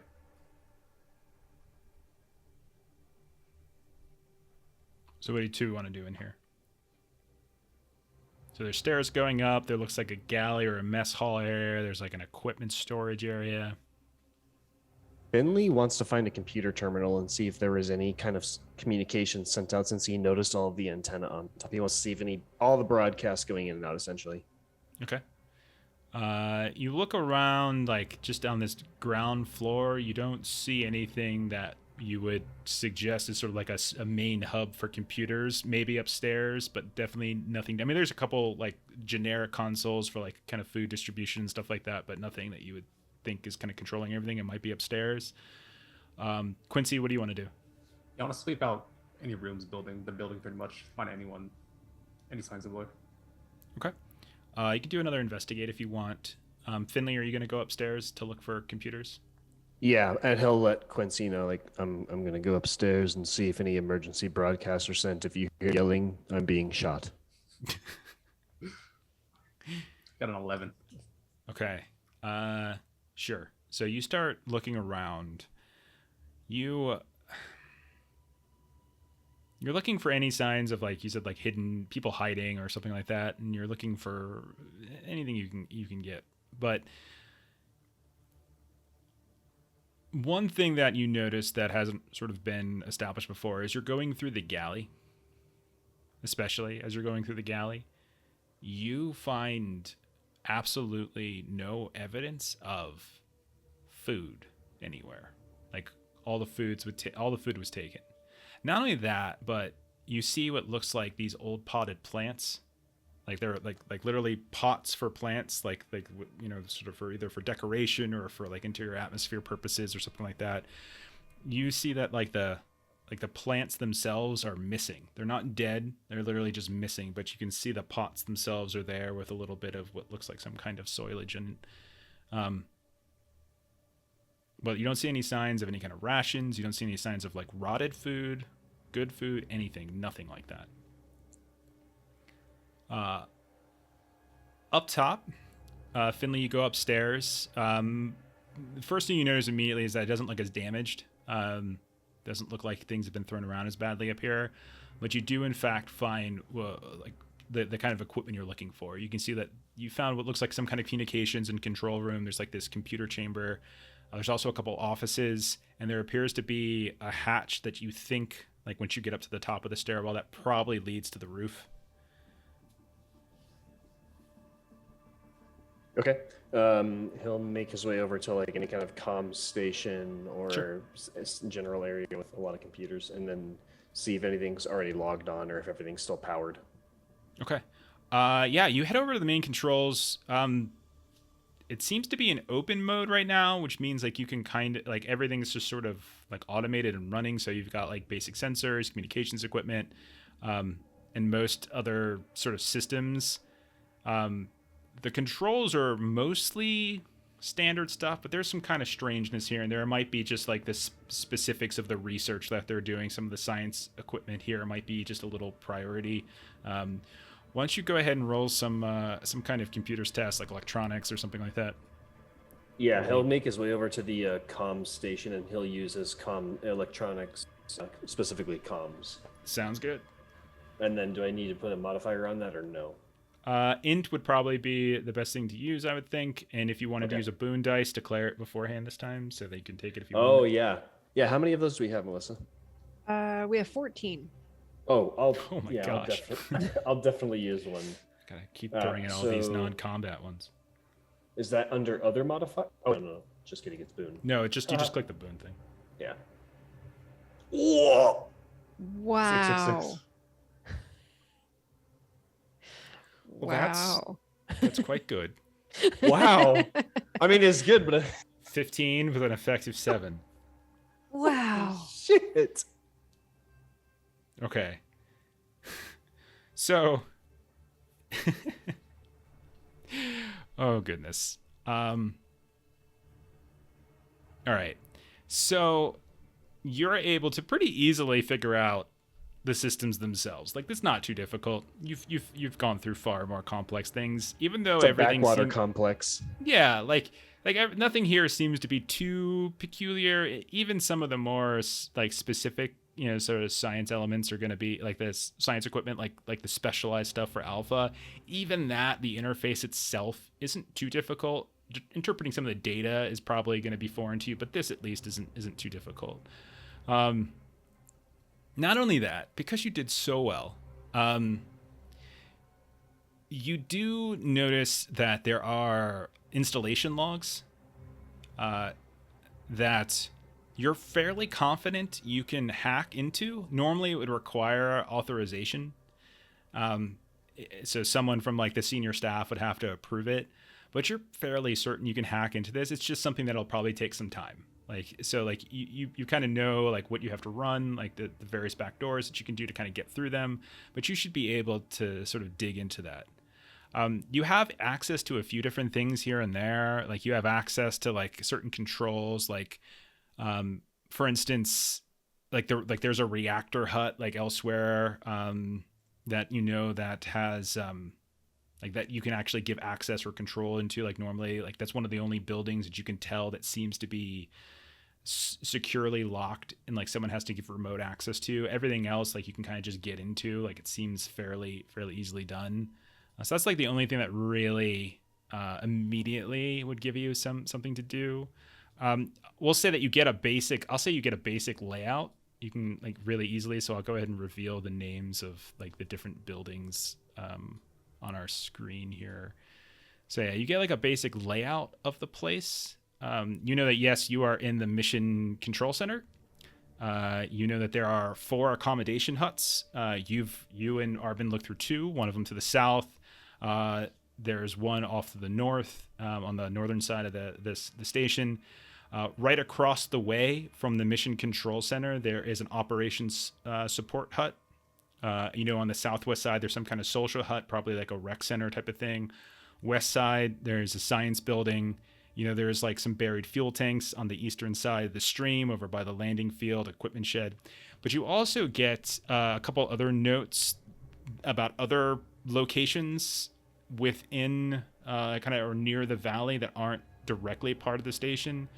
That there is a weather station that's upstream a couple kilometers away, not that far. That there is an observatory called, they call it the Kaivu, which is the name of a mountain, it's some kind of like extinct volcano that's up the ridge. So it's like up on the valley. So it's in the sort of thin atmosphere area, but there's apparently an observatory up there. And there's also some kind of like old camp that's referenced, like a previous like a previous site, where a station was built prior, that apparently people have marked on like some basic topographical map of the area. That's well to the south, like 80 kilometers to the south. But those are like the key sites that you've noticed on like this map. So that's what you'll get right away. Anything else would take time. Yeah, Finley will spend the rest of the time trying to get more information. Okay. So you're gonna dedicate some time. Okay, let me kick it back over to Win and Arbyn then, so we can see what they're doing. Real quick, we did have a question in chat. Are they supposed to be able to see the map, or is that just for players I only? haven't made one of those yet. It's a different overlay. So if we're in combat, I don't have it set up right now. I wasn't gonna do a combat thing. If you all talk amongst yourselves for a moment, I might be able to get it set up. Okay. What direction were those vehicle tracks along? Did you say south or south? the Southwest. Southwest. Oh, so that might be. So the tracks might be going to the old camp. It's not the sexiest of maps, Hammer of Crom. It's just sort of like a basic layout of the station.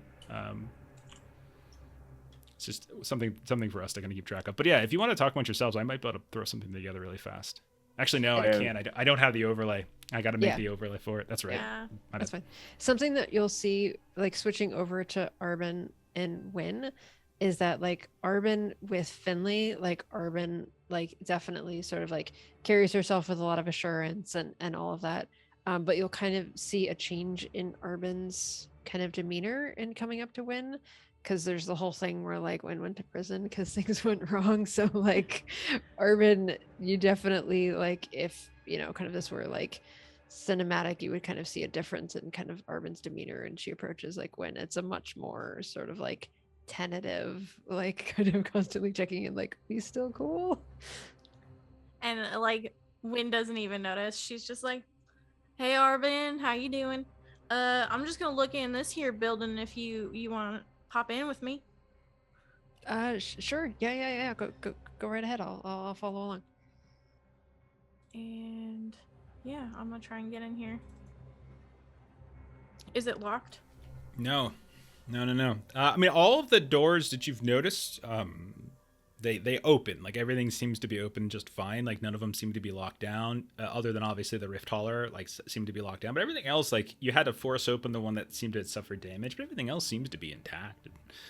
Yeah, so you two go in. It's fairly large main room. There's this like looks like a small galley kind of eating area. There's what looks like a secondary kind of chamber like off to the side that you would imagine is probably for like social vid watching. You can see that in the main chamber area there's like a pair of table tennis, like ping pong tables. There's all sorts of sporting equipment that's been thrown around everywhere, and just like the other place that you went to, Arbyn, the accommodation hut, it stuff's thrown around, broken.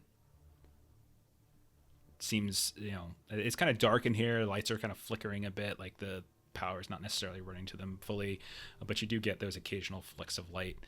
What do you want to do? Are there any snowshoes to be found?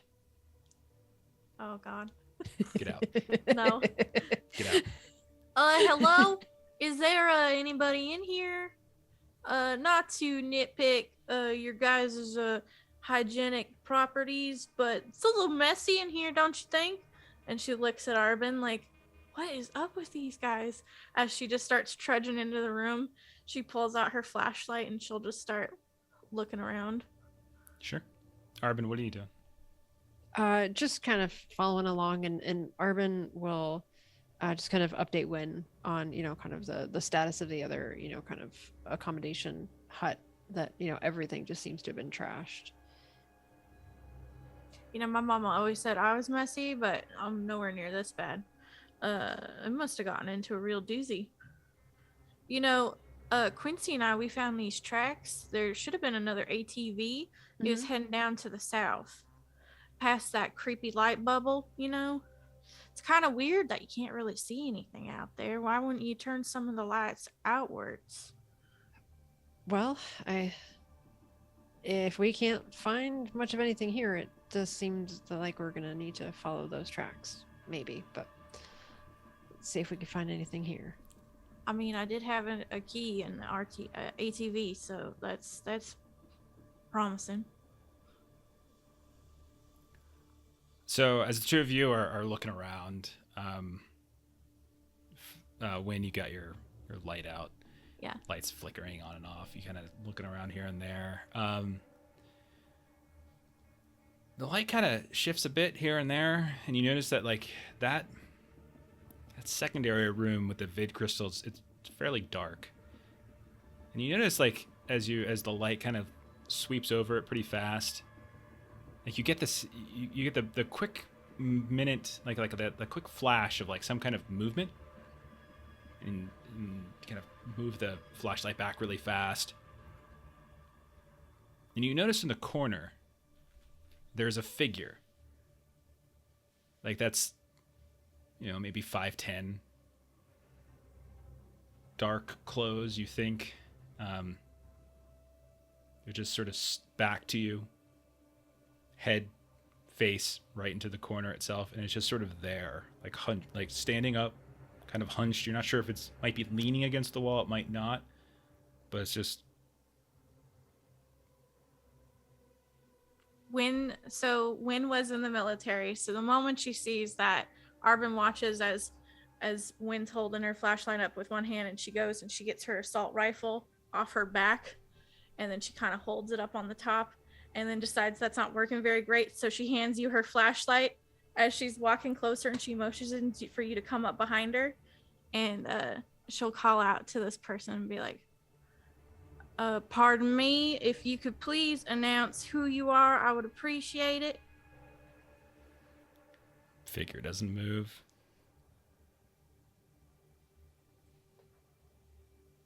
Arbyn's gonna get on her mobile comms to Quincy and Finley and just say like, we've got a live one down here in the. Roger that. Roll it over. Repeat over. I said, Roger that. Roll it over. Cancel them. Roger that. Victor, Roger, water, over. It's like the scene from Airplane. Oh God. Finley will say, I'm in the middle of something. The three of you can handle it. Just let me know when it's done. Now, excuse me, if you could please turn around, I'm going to count to 3. 1. And she pauses a second. 2. And she turns to Arbyn. I hate dealing with civilians. I know I was one for a while there, but oh my God. I was really hoping you would say, I forgot what comes after 2. Is it 4? And she'll like look around for something on the ground, and she's gonna kick it at him. Yeah, we'll say there's like like a ping pong paddle or something like that. Okay. Yeah. Kick the paddle over there. You see it kind of smash against the leg. Now you've got your gun out. What do you do in terms of light here? You said I you've have got. the flashlight. So All she right, handed me the flashlight. So she has the So assault you've got. rifle. Okay. I've got the flashlight, and I would say that I pulled out my my laser pistol. Okay. So you've got pistol. So you're doing the classic like, put the pistol onto. Yeah. Mm-hmm. So you kick the ping pong thing over, and all of a sudden you just see that, like, just like this sudden like shift of movement, as if like a shiver like has gone straight up from the Achilles, the base of the heel where you hit them with the ping pong paddle, and then you see a figure as it slowly begins to sort of shake and throw its head around, and a couple like its hair is kind of matted, sort of flails out in these like big chunks here and there, like these kind of almost like dreads in some way. And they turn around slowly, kind of in a sort of shambling, limping way, almost like the kick of the ping pong paddle is just like it actually hurt them, as they almost kind of collapse with their leg. And when they turn around, I will show you. I'll show the players anyway. What you see is that it's not dreads that have been like weaved together, but in fact these strange sort of tendrily like things that are growing out of the sides of like the temples, the eyes, the ears. The face seems somewhat discolored in some way. You're not even sure if they actually have any hair. They feel they've got this. They certainly look human, but there's almost like a coating or a covering of some kind of substance over top of it. Like it's not a rash. Like at first maybe it's a rash, but you realize it's maybe something caked on top of it. And as you're kind of peering with the light flashing, it like kind of stumbles at you. Let's roll for initiative, actually, as this thing will Goodness. leap towards Win, or not leap. That's too much of it. But let's do some initiatives. Let me throw us into some combat here. Quincy, I'm gonna put you on there, but we'll say you'll come in not on the first turn, as you're probably not there yet. Finley rolled the best computer roll ever, so he's not moving. It seems like. I gotta maximize this, yeah. That's fair. It was a great roll. Like the whole the logs are not really supposed to be hackable, but like because I like, can't you rolled believe so that, well. yeah. It's just so good. I was like, you can't crazy. not reward that. Okay, if you guys go into the fist, which is the combat, you can hit it'll roll automatically for you. It'll pick your better stat. So with Traveler, it's either Dex or Int. So the system will actually take your higher one and it'll roll, and we'll go from there. Where's the fist? It's the Next second thing to over the chat log. on the right, Oh, duh. Okay. upper hand corner. Yep. Oh, look at you. -1. Okay. Yeah, I got a -1 too. Okay. Now let me pull up the rules here because I totally forgot to. So did you all look at my little combat primer? Did anyone actually look at this thing that I typed up? Yeah. Okay. So there's one other thing that you can do at the start of this is our first combat in Traveler, so please bear with us, everybody. One of the things you can do is you can roll. What is it? What's that roll? There's a roll you can do. Hang on. For Initiative. ambushes? No. Are you talking about calculated effect? Tactics? or- Tactics roll. That's what it was. Yeah. One character on each side, so long as they aren't surprised, can make a tactics check at the start of a combat round. I'm going to say Quincy, since you're not technically there yet, it's going to have to be either Win or Arbyn. You can roll a tactics bonus. The effect of your roll is then applied to the initiative of everyone on your side. So do either Win or Arbyn want to roll a tactics bonus here? Do you have tactics? Arbyn does not have tactics. I don't think I have. I don't have tactics. You can roll it untrained if you prefer, but your effects, whether it's a good or a bad effect, will be added. So if you do roll poorly, then that does mean that like you would go down.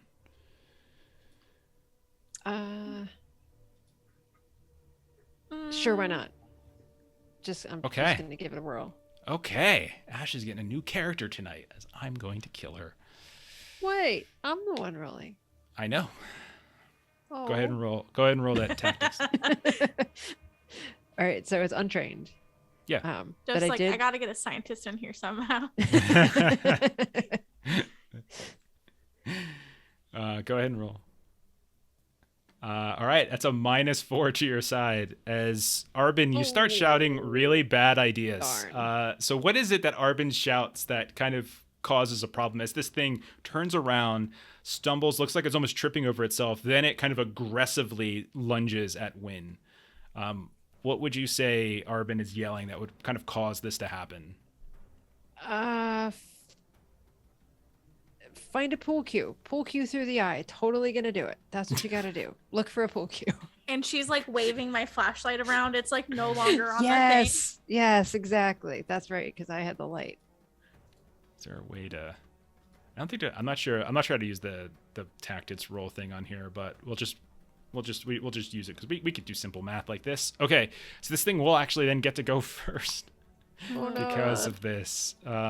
So I'm going to have sent Wynn to prison in our character creation, and now I Wow. will kill Wynn in our first session. Okay, so as this thing kind of stumbles towards you, you had said at one point that you moved closer to it. You weren't right up next to it or anything, but you'd moved a little closer to it, and then it stumbles forward, and then it just is gonna lunge at you at this point. We're gonna do this theater of the mind style. We're in this little alcove, which looks like a kind of a movie viewing alcove, and then behind, so like we'll say that's like it was in the corner when you're probably at the door into this room, we'll say, and that's where it's kind of meeting you. And Arbyn, you're probably off to the side or maybe by one of these upturned ping pong tables, shining the light in your direction. In combat, just to give you all a refresher so we know, you basically get a significant action in a minor action. Significance normally an attack, but it can be other things as well. So we could do a leadership role, that kind of thing, to potentially have bonuses. And on combat, like you can do any number of reactions, but for every reaction you take, like parrying, for instance, or dodging, like it increases like a dice modifier penalty that you would have on your future action. So you're free to do it. It just, you can stack up a whole mess load of problems there. All right, so this thing's going to stumble forward, and then like once it gets within like a few steps, it just sort of lurches at Wynn. It moves very slowly, like kind of jerkingly here and there, like it's not quite. It's like literally, it's like it's shambling towards you, and you can see that in its hand, in fact, Arbyn has this sort of like just holding in its hand. You're not even sure if it's in its hand or if it's stabbed into like the hand and into the wrist. It looked like someone might have taken your pool cue and the eye idea, except it caught it with its hand, and it's just going to smash down with this broken pool cue that's already in its hand without really seeming to do much more. So this is going to target Wynn. I need an 8. Here we go. That will be a miss as this thing smashes down, and you do have some cloth armor, so likely you're able to adjust just in time, and it kind of cascades a little bit off the side of your armor. It doesn't quite fully connect, but now it's like right up in your business. Then it'll come to, I think, Wynn, it is your turn next. For my main action, I want to do kind of like, I want to like kick him back, like push him back with my foot, and then like take a step or two away. Okay, so I think that's a grapple, is like sort of a grapple action you're looking to do. Is that your intent? Because you want to push him away, right? Yeah, I was thinking like athletic strength. Yeah, I'm just pulling up the grapple stuff because I know there's grapple in here. Yeah. I typed it.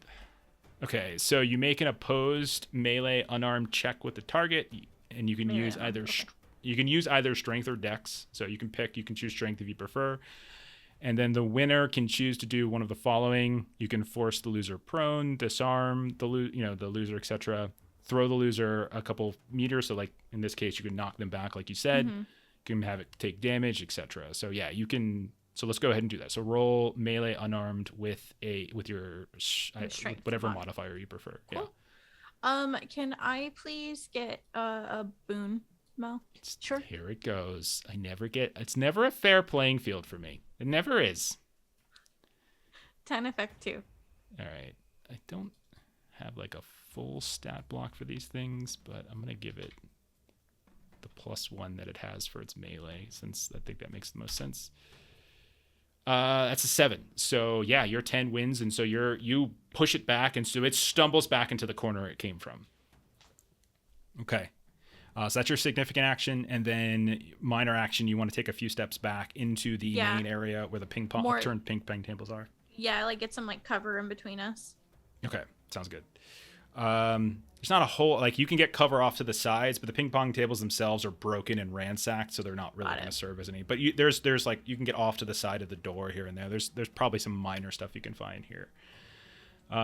It's 4 against 0. It's not really 4 against 0. It's 4 against 0. Plus all you audience people who want to help the players. We're so likable. It's interesting. Whenever I listen to like podcasts or watch other people's streams, I always root for the GM. I'm always like, kill him, over and over. I have such bloodlust. It's crazy. Okay, Arbyn, you're up next. Okay. So I am going to shoot my laser pistol. What are you doing, Finley, in the other room? Throwing bits for the shambler.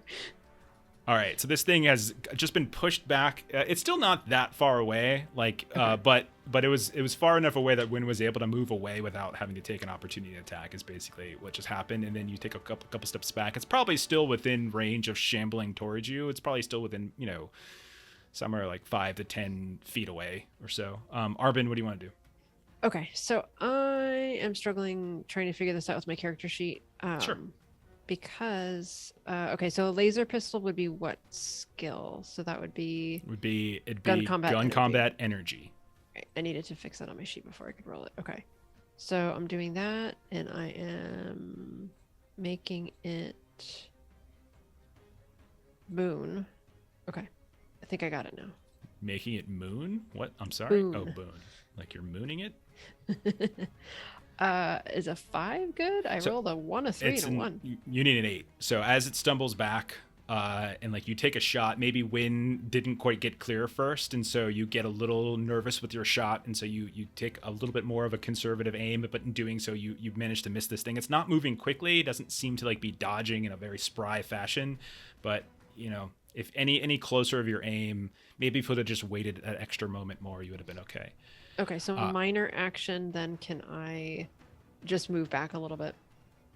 Okay, so are you just basically looking to try to get a little cover? Is that what we're talking about here? Yeah, I just want to give myself a little bit of pile of space. trash here or there, a couple of space. I would say, like, if you wanted to get fully away from this thing's reach, you would likely need to just leave the whole hut entirely. Likely this thing could potentially close in on either of you. Doesn't look like it's extraordinarily fast, but like the hut isn't I'm huge. not looking to leave Wynn there alone, so okay. I'm just for flavor, stepping back a little bit.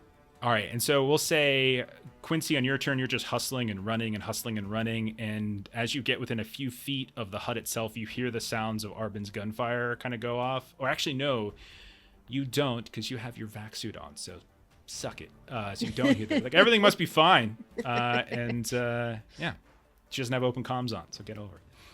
Let's go to the next round. What if Wynn's comms are just open at all times? Hold on, I have a very important question. How is the hacking going?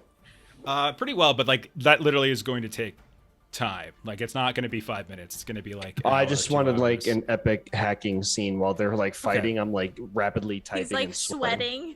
Yeah, it's like Hackers with Angelina Jolie from like the 90s, and like everything's got way too much of like, there's way too much of like visual user interface. Like, you see a picture of like the Da Vinci Perfect Man thing comes up, and somehow that's related to different folder structures and things.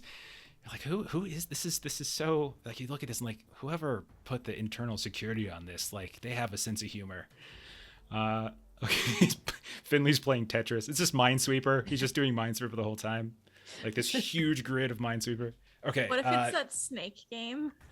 Oh yeah. Oh, I love Snake. Um, I feel like Finley is the like handkerchief type, so it's definitely like a handkerchief dab Yeah. to the forehead. Yes, it's a silk Oh, my handkerchief too, fair specifically. constitution. hack that Gibson. That's right, John. Oh god, let's hack the planet. All right, so Quincy will say you're just outside, so if you use your minor action to move in, you'll probably be able to pop a shot off or something like that on this round. So who wants to do that tactics roll this time? No. I don't think you have to do it. I think it's optional. It says you can. I Yeah. don't think you must. Yeah, So I if think you we might just skip it. Okay. So that means we don't re-roll every round. Let me double check that. I'm pretty sure we don't. Reroll initiative every round. 6 is at the top of the initiative. Sets it for the whole combat, etc., etc. So unless you're doing tactics rounds at the top. No, that's it. Okay, so Win, you're up. You have the best initiative. I'm gonna shoot it. Okay. So my weapon that I have is an advanced combat rifle. So that takes slug. Mm-hmm. And can I have a boon, Mel? Yep. Yeah, get rid of those. 8 effect 0. Okay, Yay. so you can roll your damage die, but you're not going to get any bonus from your effect. Okay. My damage is 3d. Yeah, so it's 3d6. So you should just be able to click the damage die on your weapon. I gotta add in a weapon Oh, effect. I was trying to do drag it it earlier. over. Okay. There you go. Refill, equip. I didn't click on my weapon like a dummy. It's okay. Just roll 3d6. It's fine. That's fine. Okay. 10. Okay. Wow. You fire a couple rounds into it, and you can see just. But you notice as it kind of explodes, you see the stuff kind of erupt from it. You don't so much see a spray of blood on the wall behind. It's just more of kind of a dull, kind of sticks into the chest itself, barely kind of throws the shoulder back as it hits, and you can see it begins to lurch forward. You're not sure if it just didn't feel any pain. It didn't look like it was taking any pain. It just. Ooh. My secondary action Yeah. will be to move closer to the door. Okay, so you Because start weaving your way back. Okay. yeah. All right. Let's see. Tiebreakers for initiative. Let's see. Higher dex score. I'm sorry. Higher roll on the check. So effect breaks ties is the first thing. So, Yeah, I assumed the rolls put Shambler higher than me. Oh yeah, because you rolled. Just checking this 1 second. Yeah, because you have a -1. You had a -2 on yours, and then Quincy had. Oh yeah. Okay, so yeah, the Shambler does go next. Okay. With Win having backed up a little bit more towards the door, the Shambler will kind of get up. And you can see as it's moving, it's dragging its legs, its arms are kind of out and sticking. It's knocking all the trash on the ground around. It's not really trying to sort of knock over it at all. And we'll say, I guess, Arbyn, you're probably closer at this point since Win has taken 2 moves to go back. Arbyn, you've only taken 1 move to go back. So I think Sure. it's probably, I think it's safe to say that this one's probably going to come for you. So as it gets close, you've got your pistol up, you've got your flashlight, and it will do the same thing it did before. This broken pool stick that's sticking out of its arm, its hand, and it's just going to smash down on you. All right, that'll be a hit this time. With All right. a Can I try something? sure. What would you like to do? I would like to dodge. Okay. So if you're dodging, you'll inflict a penalty equal to your Dex DM or Athletics Dex, whichever is higher. Yeah, I think it probably has to be done if inflicting a dice modifier probably has to be done before the roll. Okay. But we'll let it go because this is our first time. We'll let it go. Go ahead, it's fine. Okay. I don't know that it's going to do anything. We'll see what happens if you do. So it says It's a straight. Like it's not a roll. It's just a straight. It happens. So my Dex DM is +0. So if you are dodging, you will inflict a penalty to your Dex dice modifier or Athletics Dexterity, whichever is higher, to your attacker's attack roll. And so Yeah, never mind. I've got right. a +0. Okay, so yeah, all right. You can try to parry in close combat, and only against melee attacks you can inflict your melee skill as a negative DM. But I don't think that would apply here either. I think in both cases you're kind of screwed. I've rolled pretty well. Yeah. Okay. Yeah, that's fine. You ready Just for wanted this? to test out the rules. You ready for this? Okay, so it's 2d6 for the base damage plus 3 for the effect. So here's 2d6 is going to be 8 plus 3 is 11 points of damage. Do you have armor? I do. I have 8 Subtract. armor. Okay, so you take 3 points of damage because I did 11 total. 8 plus my 3 for effect. And that comes off endurance? And so it comes off endurance first. Okay, so damage. Okay. All set? Yep. All right. I don't have all my sound effects ready. I haven't fully done the soundboard yet. Sorry. Wow. Sorry. No, that's sorry, not. I'm scared. Quick, face. I need you to refund all 14 boons back to our viewers. Okay. That's it. If everyone just wants to write in to adventuresinlollygagging@gmail.com with your social security number and all of your credit card information, I will be happy to take. No, don't send me any of that kind of stuff. All right, so I need to take. All right, I'll figure out points later how off to of take the damage off Three- the armor. Yeah. No, you just take it off endurance. You just take it off endurance. Right, but I also just. Yeah. Okay, got it. Your armor is self-sealing, right? It is. Yeah. What does self-sealing do, Arbyn? I don't remember. I need to look it up, but self-sealing is a thing that it is. Okay. Okay. All right. So then that was the shambler. It'll be Arbyn's turn, and then Quincy. So Arbyn, you just got hit. This thing's right up in your face. You've got your pistol out, which means you technically can shoot because you've got a pistol out. I think that's the rules, is because it's a small arms. You could fire. What would you like to do? I would like to. Sorry, I was looking up self-sealing. I can shoot it, right? Yeah. So only single-handed range weapons such as pistols may make range Yeah, attacks against a that's what target in I've close got. combat. So you're fine.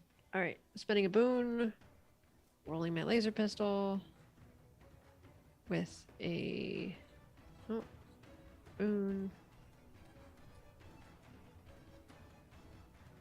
Oh goodness, that's a 7. I missed again.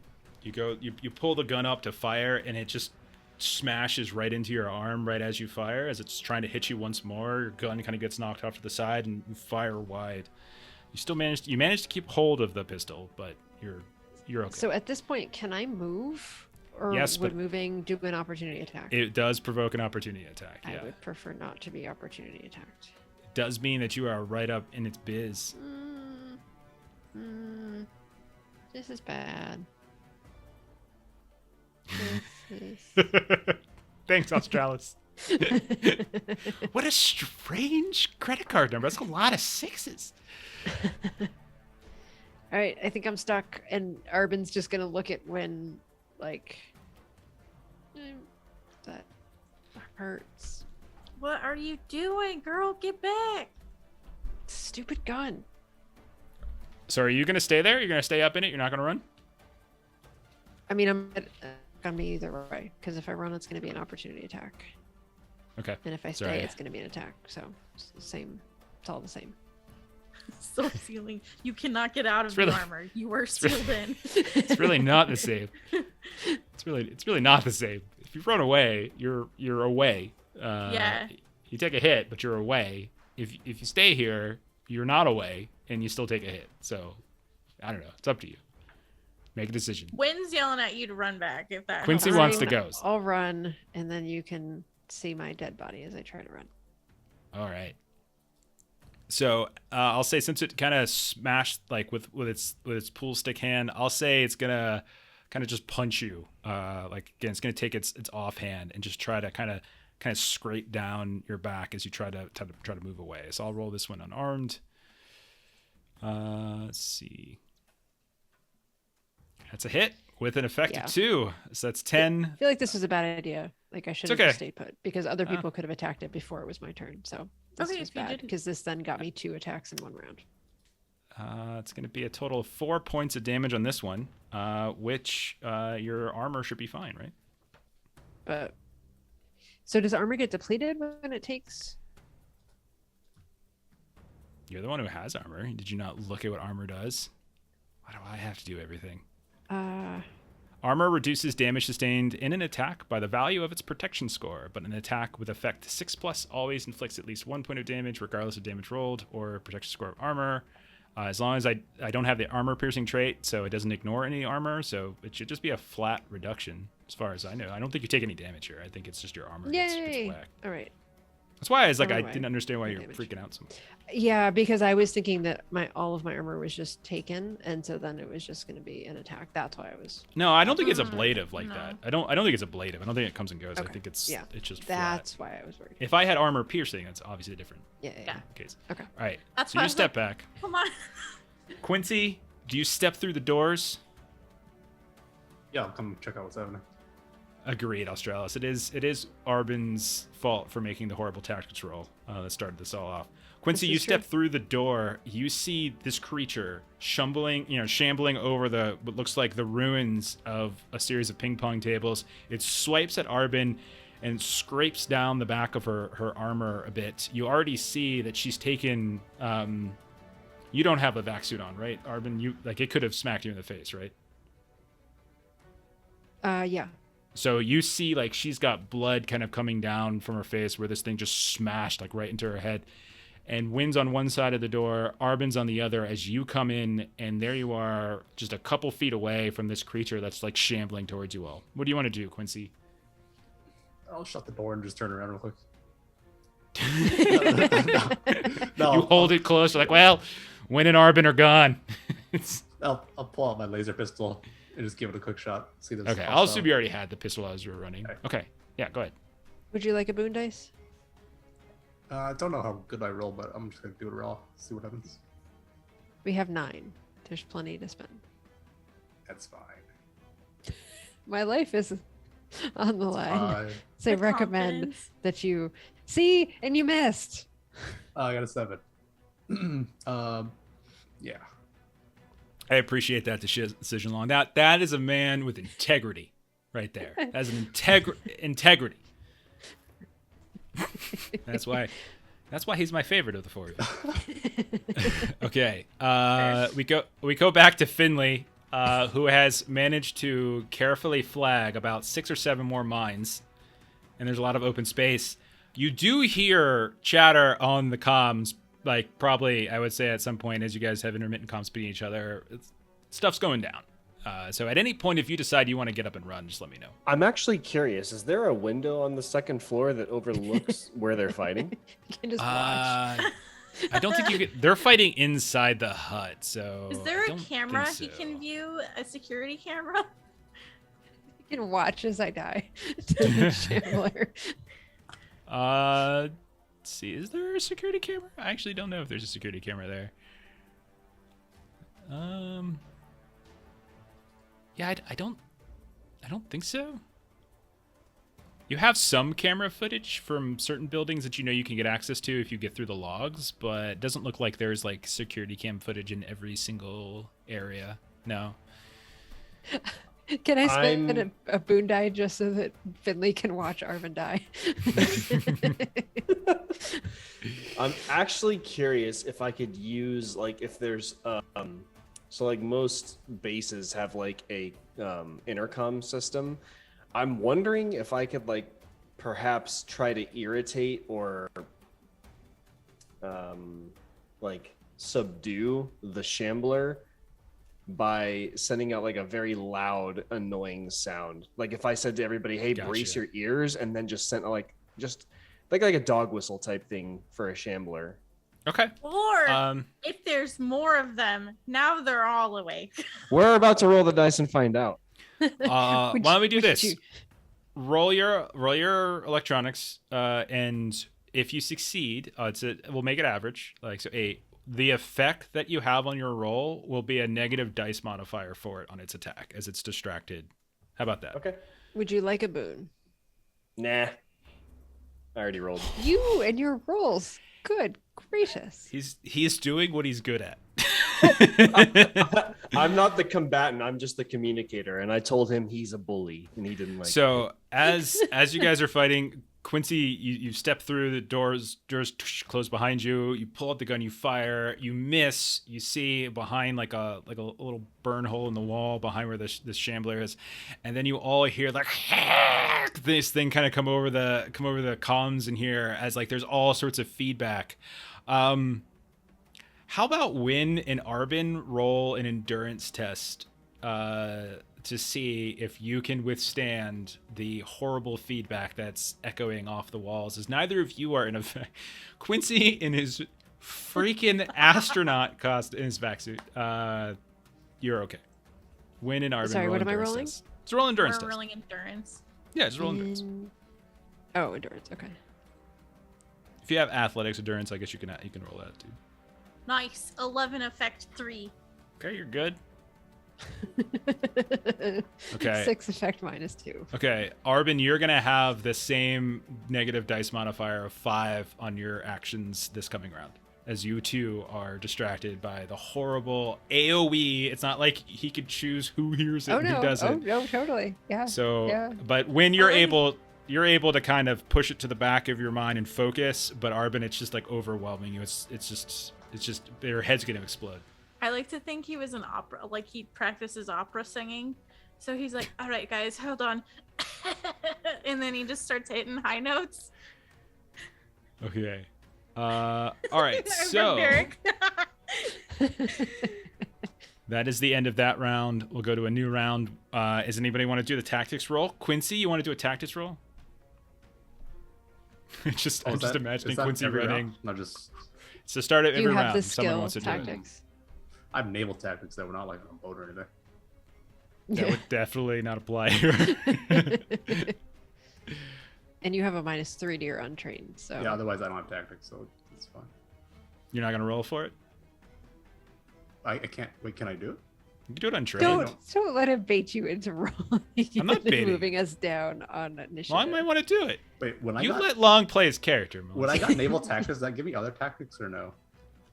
Well, there should be so you should have gotten. So you should have gotten tactics. That was from the skill package. I don't know if that gives me the other tactics. You have tactics naval, so yeah, you should, because remember when You you should get have a the 0 in you should have a tactics 0 military. in it. Yeah, you should have a 0 okay. there. You only add them real quick, and I'll try the roll. Yeah, Do you so you're want just a boon basically you're just rolling a dice? 2d6 flat. You're rolling it flat. Oh, it's just military and naval. Okay. Yeah, just roll a flat tactics check. Rolling. Dang, I got a 7 again. No. Gosh darn it. Nice. Actually, I'm when trying, was I'm still trying to yell first through though. my vac suit without comps, and they can't hear me. Yeah, he Did didn't turn you- his. Hey! Did you roll like a? Do you have like an int modifier or something you put on that? Did you assign an attribute to it? Oh, I do have an int +1. Yeah, so it would have been an 8. Oh, okay. Which still is 0, so you don't actually get a benefit from it. It's just a flat 0, but like just yeah. in the Doesn't future. hurt Okay. us. Yeah, it doesn't hurt you. It's not like what Arbyn did. All right, Win, you're up. Yeah, I'm gonna shoot him again. Okay, go for it. Please succeed. It's telling me I tried to perform a roll without specifying a skill. So do I have to? Did you Whip add it the skill to the first? weapon? Oh no, That's what I had to do the first time I was I shooting. don't know how to do that, but okay. I'll so take care if of you go it. to edit, I got it. I got it for you. I'm just So gonna. hang 1 second. Okay. yeah, I Gun realized I had to do combat that the first time. slug. I tried to roll. All I right, got try a it 1 now. in slug.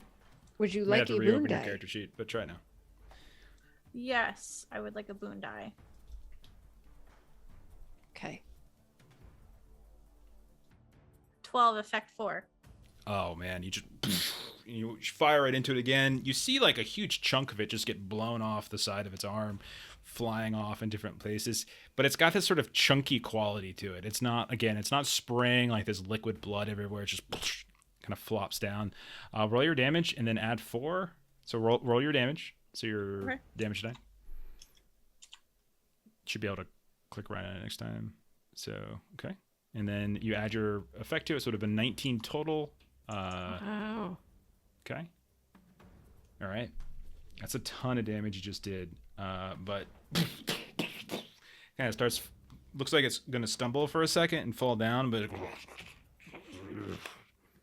it looks like it's like kind of wobbling around a bit, like it almost kind of fall off kilter, but it does manage to stay upright. Wynn's gonna continue to try and like head outside. Like she's calling for everybody to leave. Okay, so you want to retreat? Okay. Something for us to remember too, like if we wanted to shoot twice, you can double up. It's just like a minus to the number of things that you're trying to do. So like if you wanted to shoot twice, it could be like a DM -1 to both of them. Oh, okay. Just to, if I remember correctly, that's like an option. And you should check your traits on your weapons too, to see if you have auto and things like that as well. Okay, so that was Wynn, and so it is the Shambler's turn. I think there's 2 more people inside, as you guys have essentially backed up to the door. I think I'll 50-50 it. 1 to 3, it'll be Arbyn as it shambles up towards you. It's going to go towards Quincy this time. It's just it's also kind of distracted as the sounds of that feedback are still cascading through the room, so it will in fact have a penalty as it lunges out at this figure that was just shooting at it. So this is going to be a -5 other modifier. All right. Pretty decent roll, but Quincy, as it's coming up towards you, it closes the distance probably about 10 feet, and it manages to get right up. But as it swings, like you can see that, like its head kind of cocks off slightly to the side as it doesn't seem like it's registering the specifics of the feedback, but you can tell that like the sound itself, it's like trying to maybe like locate it or find it, but then it kind of stops caring and swipes out at you. But that little momentary pause allows you to step out of the way. So then you go from that to Arbyn's turn. I'm going to shoot again. I'm going to spend another boon. See if I can actually do this time.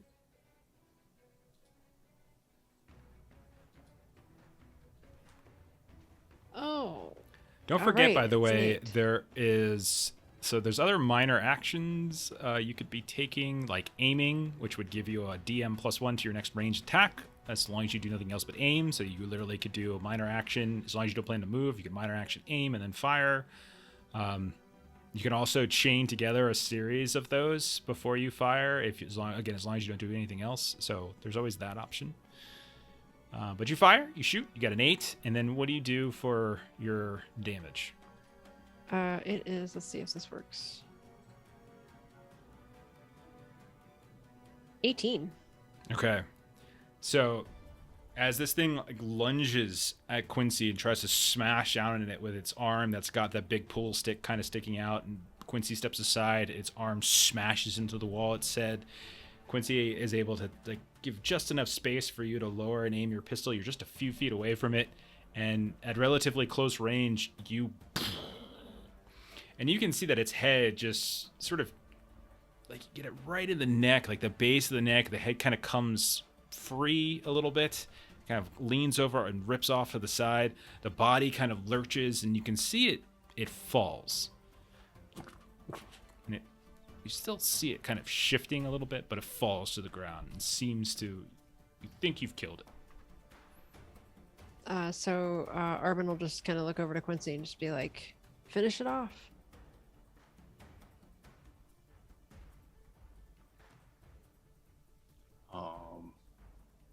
Or smash his head real quick. Okay. So Do you have like a Unarmed melee. two-handed weapon or something? What do you got? It's like unarmed melee. Would that work? Yeah. I mean, Could you he have a just, like, pistol curb too. You stomp could his just face? yeah. Your big astronaut boot. Okay. Yeah. Just roll unarmed. Well, Okay. Yeah. And roll a d6. Add your effect for damage. 9 points of 9 damage damage. as you lift your leg up and you just cave the head in like it's a big rotten cantaloupe, and it just smashes down at that point, and you can see it just sort of spills out the weird growths that were kind of on top of the face, almost like a rash. The tendrils that were kind of coming off the side of its head, they kind of jerk and shimmer, and you see like a tiny bit of a shudder, and then it goes still.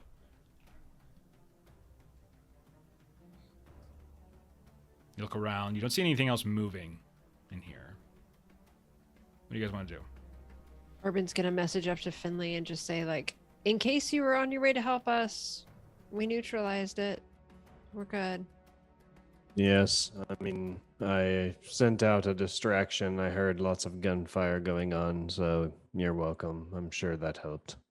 I have things to attend to. I found some interesting information that will be helpful to everyone. Thanks for the headache.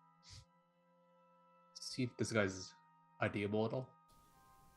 Yeah, he does look to... It looks like he's got, from what you can tell, coveralls, basic gear suit of a naval officer, right? It's ripped up and torn up, bullet holes, but also just shreds. You can see there's these growths that are coming out of it.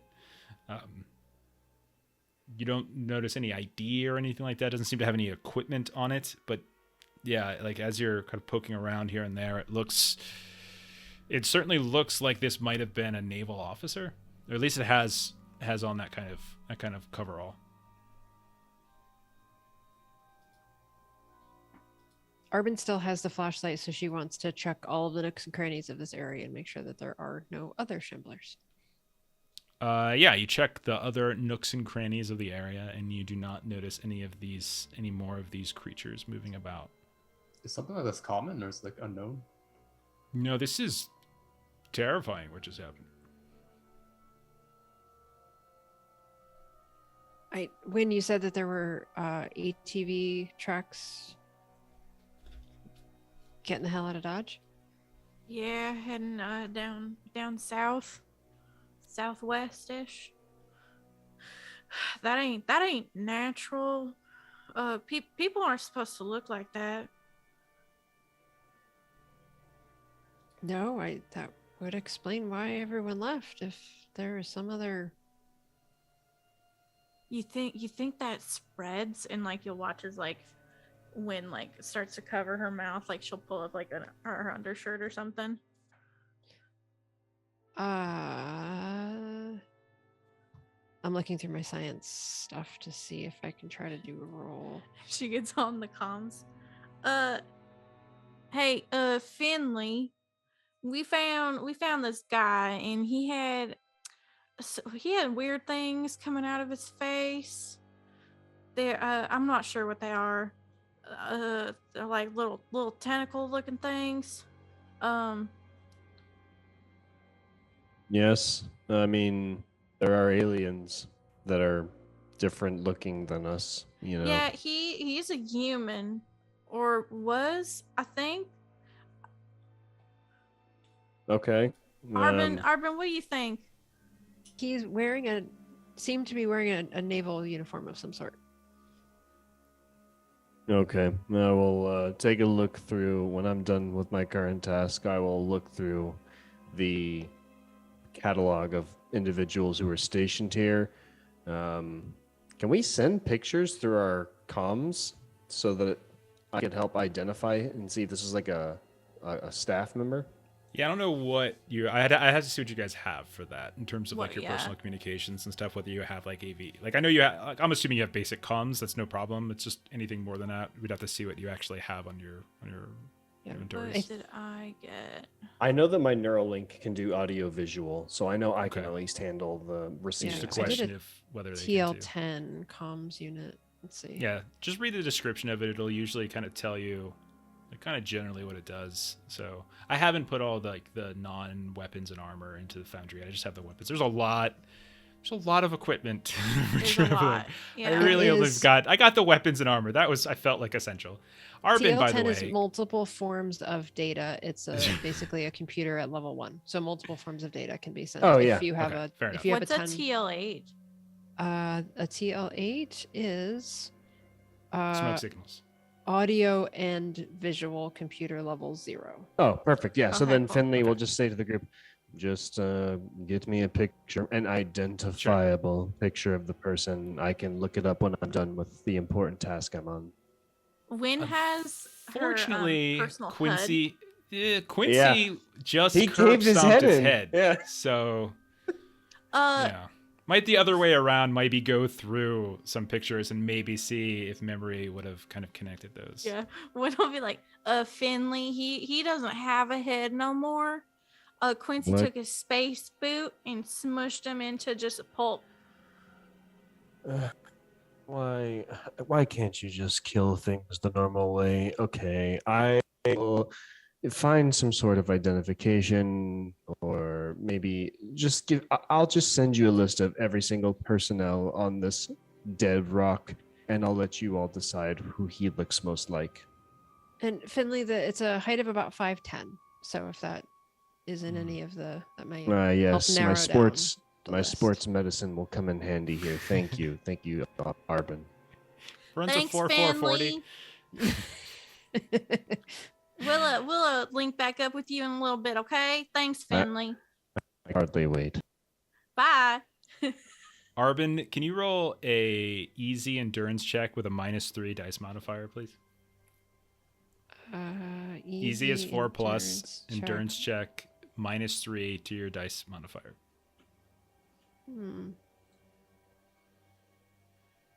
That is a 6. Okay. Okay. What are you guys doing? Wynn would like to shut this place up and leave. Okay. Possible to grab a sample of this. You want to grab a sample? Do you have any kind of sample forensic. grabbing material? Yeah, Do you have any like a forensic kit. I don't know if that includes like. some I sort think of that's perfect. plastic. Yeah, I'm Right. sure there's something within it that you could probably grab a basic sample of. Sure, no problem. So you scoop up a bit of like the weird chunks that were there. Sure. Okay, and you step out. Oh, and you guys all leave at this point? You leave the social hut? Yeah. Yeah, that's- Wynn's been outside. Okay. Just Oh, yeah, walking for in. sure. Right. Arbyn would like to go north and just continue sweeping the area. Okay. Can I have my flashlight back? Yeah. You flip it, hand it to you correctly. Thanks, appreciate it. 100% agree with you, Australis. At some point, 100%, Finley is going to be locked in an airlock with an alien egg by one of the other players. He'll just bore the egg to death by telling it about tax protocols. The egg pops up, goes to leap, and he's like, well, the first protocol is this, and then the egg, then the face hugger just hugs itself and cries itself to sleep. Now, before you're allowed to hug my face, there is paperwork you must fill out.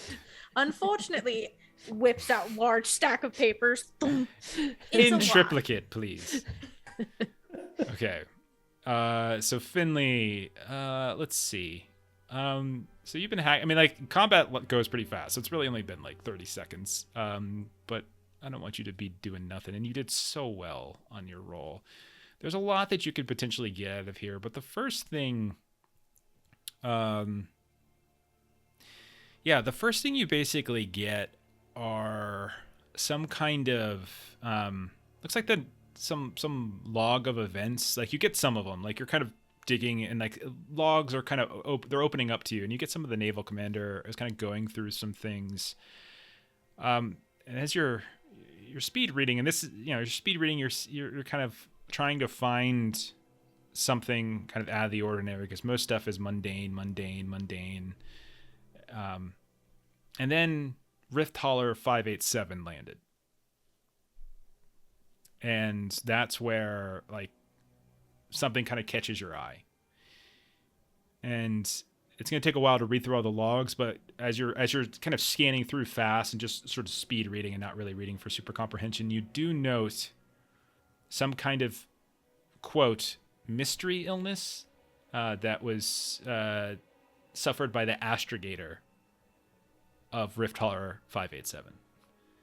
So you start digging in and see if you can kind of collect more detail about that. So that gives you something to kind of go on for now. The rest of you, what is it you're doing? Arbyn would be going north to the building that she doesn't know what it is yet, but there's a building to the north of the science hut, social hut. Finley has access, so you can check in with him and he can give you an idea of like what each building is at that point. But you want to go to the science hut? Okay. Wynn and Yes. Quincy? Quincy, you want to head on out south, follow that trail, see how long we can go? Before we leave as a group, clear this place Yeah. out. That's fair. Where you want to head out? Oh, we should clear any buildings here. So I'll just follow Arbyn. Are comms open right now? Can we all just hear each other like willy-nilly? I'd rather play it like that. It seems perfectly fine to do Wynn's that. got hers open, so you hear Wynn at all times. Okay. So upon hearing like we got to clear the other buildings, Finley will say, "Yes, all buildings should be open access, but if you do need to get into the reactor hut, which is the second building south or north of me, rather, I will need to let you in. So when you find locked door, let me know and I will open." Sure Sure. thing, Phineas. Got it. We don't know. That's not my name. You know, that's a sign of friendship. You get a nickname. I'll find you something you like. Don't worry. Come on, Sarge. Let's go. Okay. So yeah, you go up to the science building. And we'll say that you're doing some basic kind of communication with Finley, and Finley's got a basic layout. You know that there's a sick bay, science lab. A lot of those feeds that you're like, there still seem to be active feeds coming into the base, Finley. And so it looks like there's like feeds from the observatory and some other remote sensor equipment that are around, the area that are kind of feeding into certain places, including that science building, which you imagine where the labs are. A couple offices for some of the science staff. But when you open the door, first of all, it's pitch black when the door opens up. And one of you, who's got the light now? 'Cause Wynn I took know it you back. was- When Yeah, has got it? it. Okay. Yeah. So when are you out front then with the? Yeah, just like holding it in. Sure. Yeah, you shine around a bit. You can see some, and Outside, is there like a power box to this building? no, that's not how power works. You would know that power is likely It's like underground. underground and sort of Got it. fed through underground pipes through tubes like in the sides of the walls and stuff. And Okay. you have construction, right? So you actually would probably know better than anyone. Yeah, I've got I think construction. you have professional but construction. I also have power. Yeah, but I mean, in terms of like how these things are constructed, likely there's power running underneath that are connected to the reactor huts, and that the way the construction works is likely like there's like this rockcrete that makes the walls, and it kind of comes over tops of these tubes through which like plumbing and electrical and Everything stuff are else. coming through the frames. Okay. So you would probably be more familiar with that than anybody. So yeah, there's no like power like junction box or anything outside. Okay. Yeah, you go inside. It's incredibly dark. So you look around, and first, like as you first go in, you can see it looks like some kind of science labs, like physical science lab that's flanked by what looks like a couple of offices. Just like other places that you've been, the social hut, the accommodation hut, the mission control center, ransacked. Like it's sort of broken, sort of everything's sort of as far as you can tell, things have been sifted through. Drawers are kind of pulled out and thrown to the ground, broken here and there. The doors are wide open. Any kind of container box has been like kind of upturned and its contents spilled out on the ground. And like as you're walking, you can even hear your boots just kind of crunch down to a handful of those random bits of debris that are like rolling around on the floor. But yeah, you step inside and it's very dark, but you're flying. So you have this like one singular light that's just sort of shifting around as you're once more, you see like a little reflection, and as it goes across what looks like a glass panel that separates two of the offices. So you notice that like there's these offices, there's these two offices, there's this like science lab, and it looks like if you kind of keep going through, likely there's the other half of the site is kind of what Finley was talking about. There's probably a life sciences place, like a sick bay, that kind of thing, kind of doing both, a little bit of both. Arbyn wants to go to where like the sick bay area would be. Okay. Just to see what kind of stock they have of. Okay. Like meds. All right. Or if it all got cleared out. Oh yeah, for sure. Quincy. When would we be looking for like access key cards? Sure. Or like any like, yeah. Okay. Quincy. Go stand guard. All right, so you're gonna like by the door or anywhere else. Okay, so Quincy, you're by the door. When you're going through like probably the offices and stuff, go ahead and roll investigate if you want to look for some stuff. And Arbyn, do you have your own light source, Arbyn?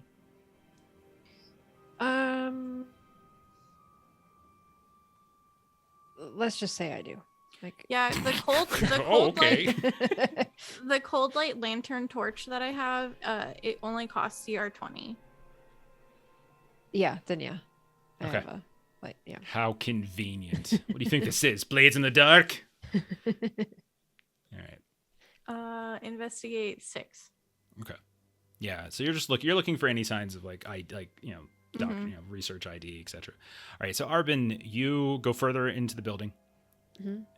There's like kind of this central storage area that separates the two like larger labs. It's very dark as you move in, and like there's like the boxes and stuff have been kind of dropped in different ways.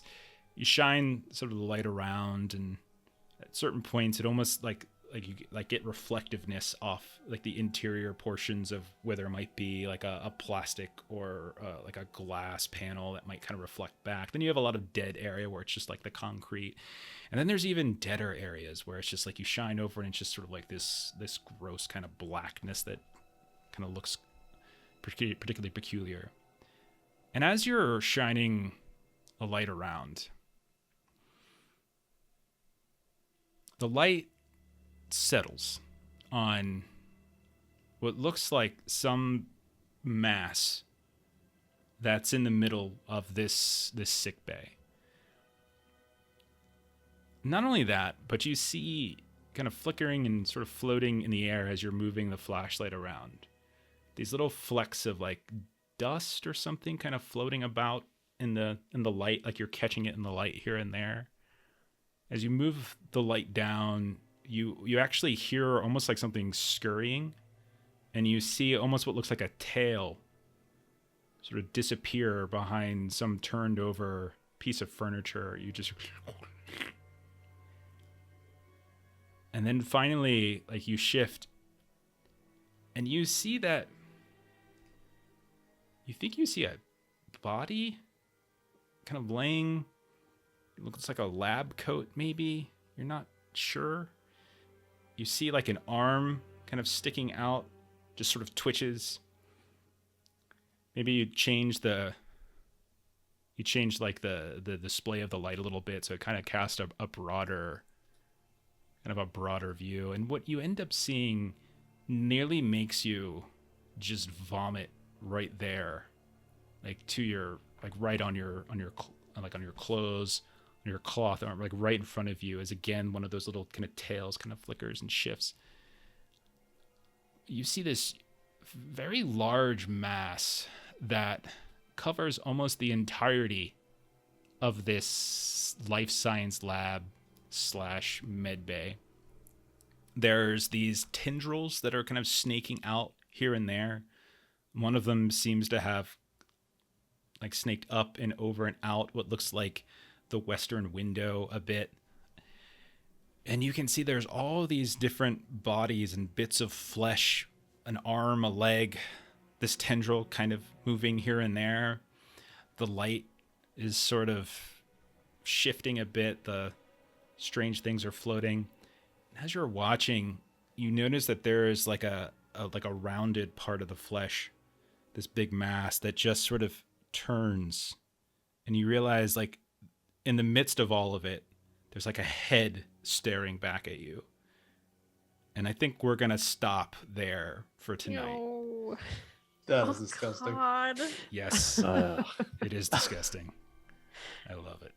Oh no. We will stop right there. Next time I'll have up the combat thing so I could show some of these handouts. It's gross. It's gross. It is absolute. It's very much. Farkadev, the thing is like my favorite. I mean, it's my favorite movie of all time. Favorite horror movie. Yeah, I love it so much. I have like everything board game there is, quite a few. So anything that's remotely thing-like, I am all for. Like, even if it's just a hair, like there. Remote Outpost. As soon as you described the tendrils coming out of the guy's face, I got thing vibes and I was about it. Yeah. See if I can... Actually, I might be able to... keep talking. What do you guys think so far? I think really it's enjoy super being in a cool. room by myself. You are, Of course you we are do. a beacon of safety right now. Everything's going to be... I love live the forever. yeah, I love the just random like noise that I just sent out to distract the monster. I That was like, how can- great. How That's a can cool I idea. I help? liked it. Yeah. From afar. What can I do? And I need to figure out how do I get rid of damage? Because now I've got 3 points Okay, of damage. Ashley, what point or what page did you find the flashlight on? Because after you, There I it was like, is. oh shit, I have no dark vision, and I don't know. Oh, I got it. I in have the it on I have it on combat, the screen or now, so the that extra if thing. you're in the chat, take a look right now. There's a picture of what she sees right there. This Yeah. network of massive tendrils and limbs and heads and stuff. None of them Ew. seem to be attacking you or anything like that, but it's there and like it's active and moving. So that's what they see. Ew. Let me I try and posted it in hide the that. Discord, Derek. Okay. Oh wait, I think my light intensifier goggles. Yeah, never mind. I can see. That is Never mind. also used without permission from I think that's in the campaign guide for Deepnight Revelations. But yeah, okay. So that's it for us. Let's see. We got to get out of here as it's been 2.5 hours. Thank you for everyone who hung out tonight. Thank We really you do for appreciate all it. those boons and We've got so many. stuffs. The more Y'all, this is boons gonna be that you great. throw out, the more shamblers I throw out them. It's a, Yeah, it's a don't- sliding scale. Right? Don't forget, I gave your shambler a buff. I gave you 3 If you bits. really want to give me that buff, I will take it. I will. 100% I'll take it. If you use it against me, I've bought it myself, so I can't be upset. like Oh, I'll how use it against you, Ashley or In something. another room, say Yeah. here. Intensify this hey. fatty. I was like, look, I'm at a comms channel, and then Jeff was like, look, you guys are bullying me, and I don't like people being bullied, so I was helping Yes. him out. Thank you. See, You're a that's nice 2 people with integrity here. All right.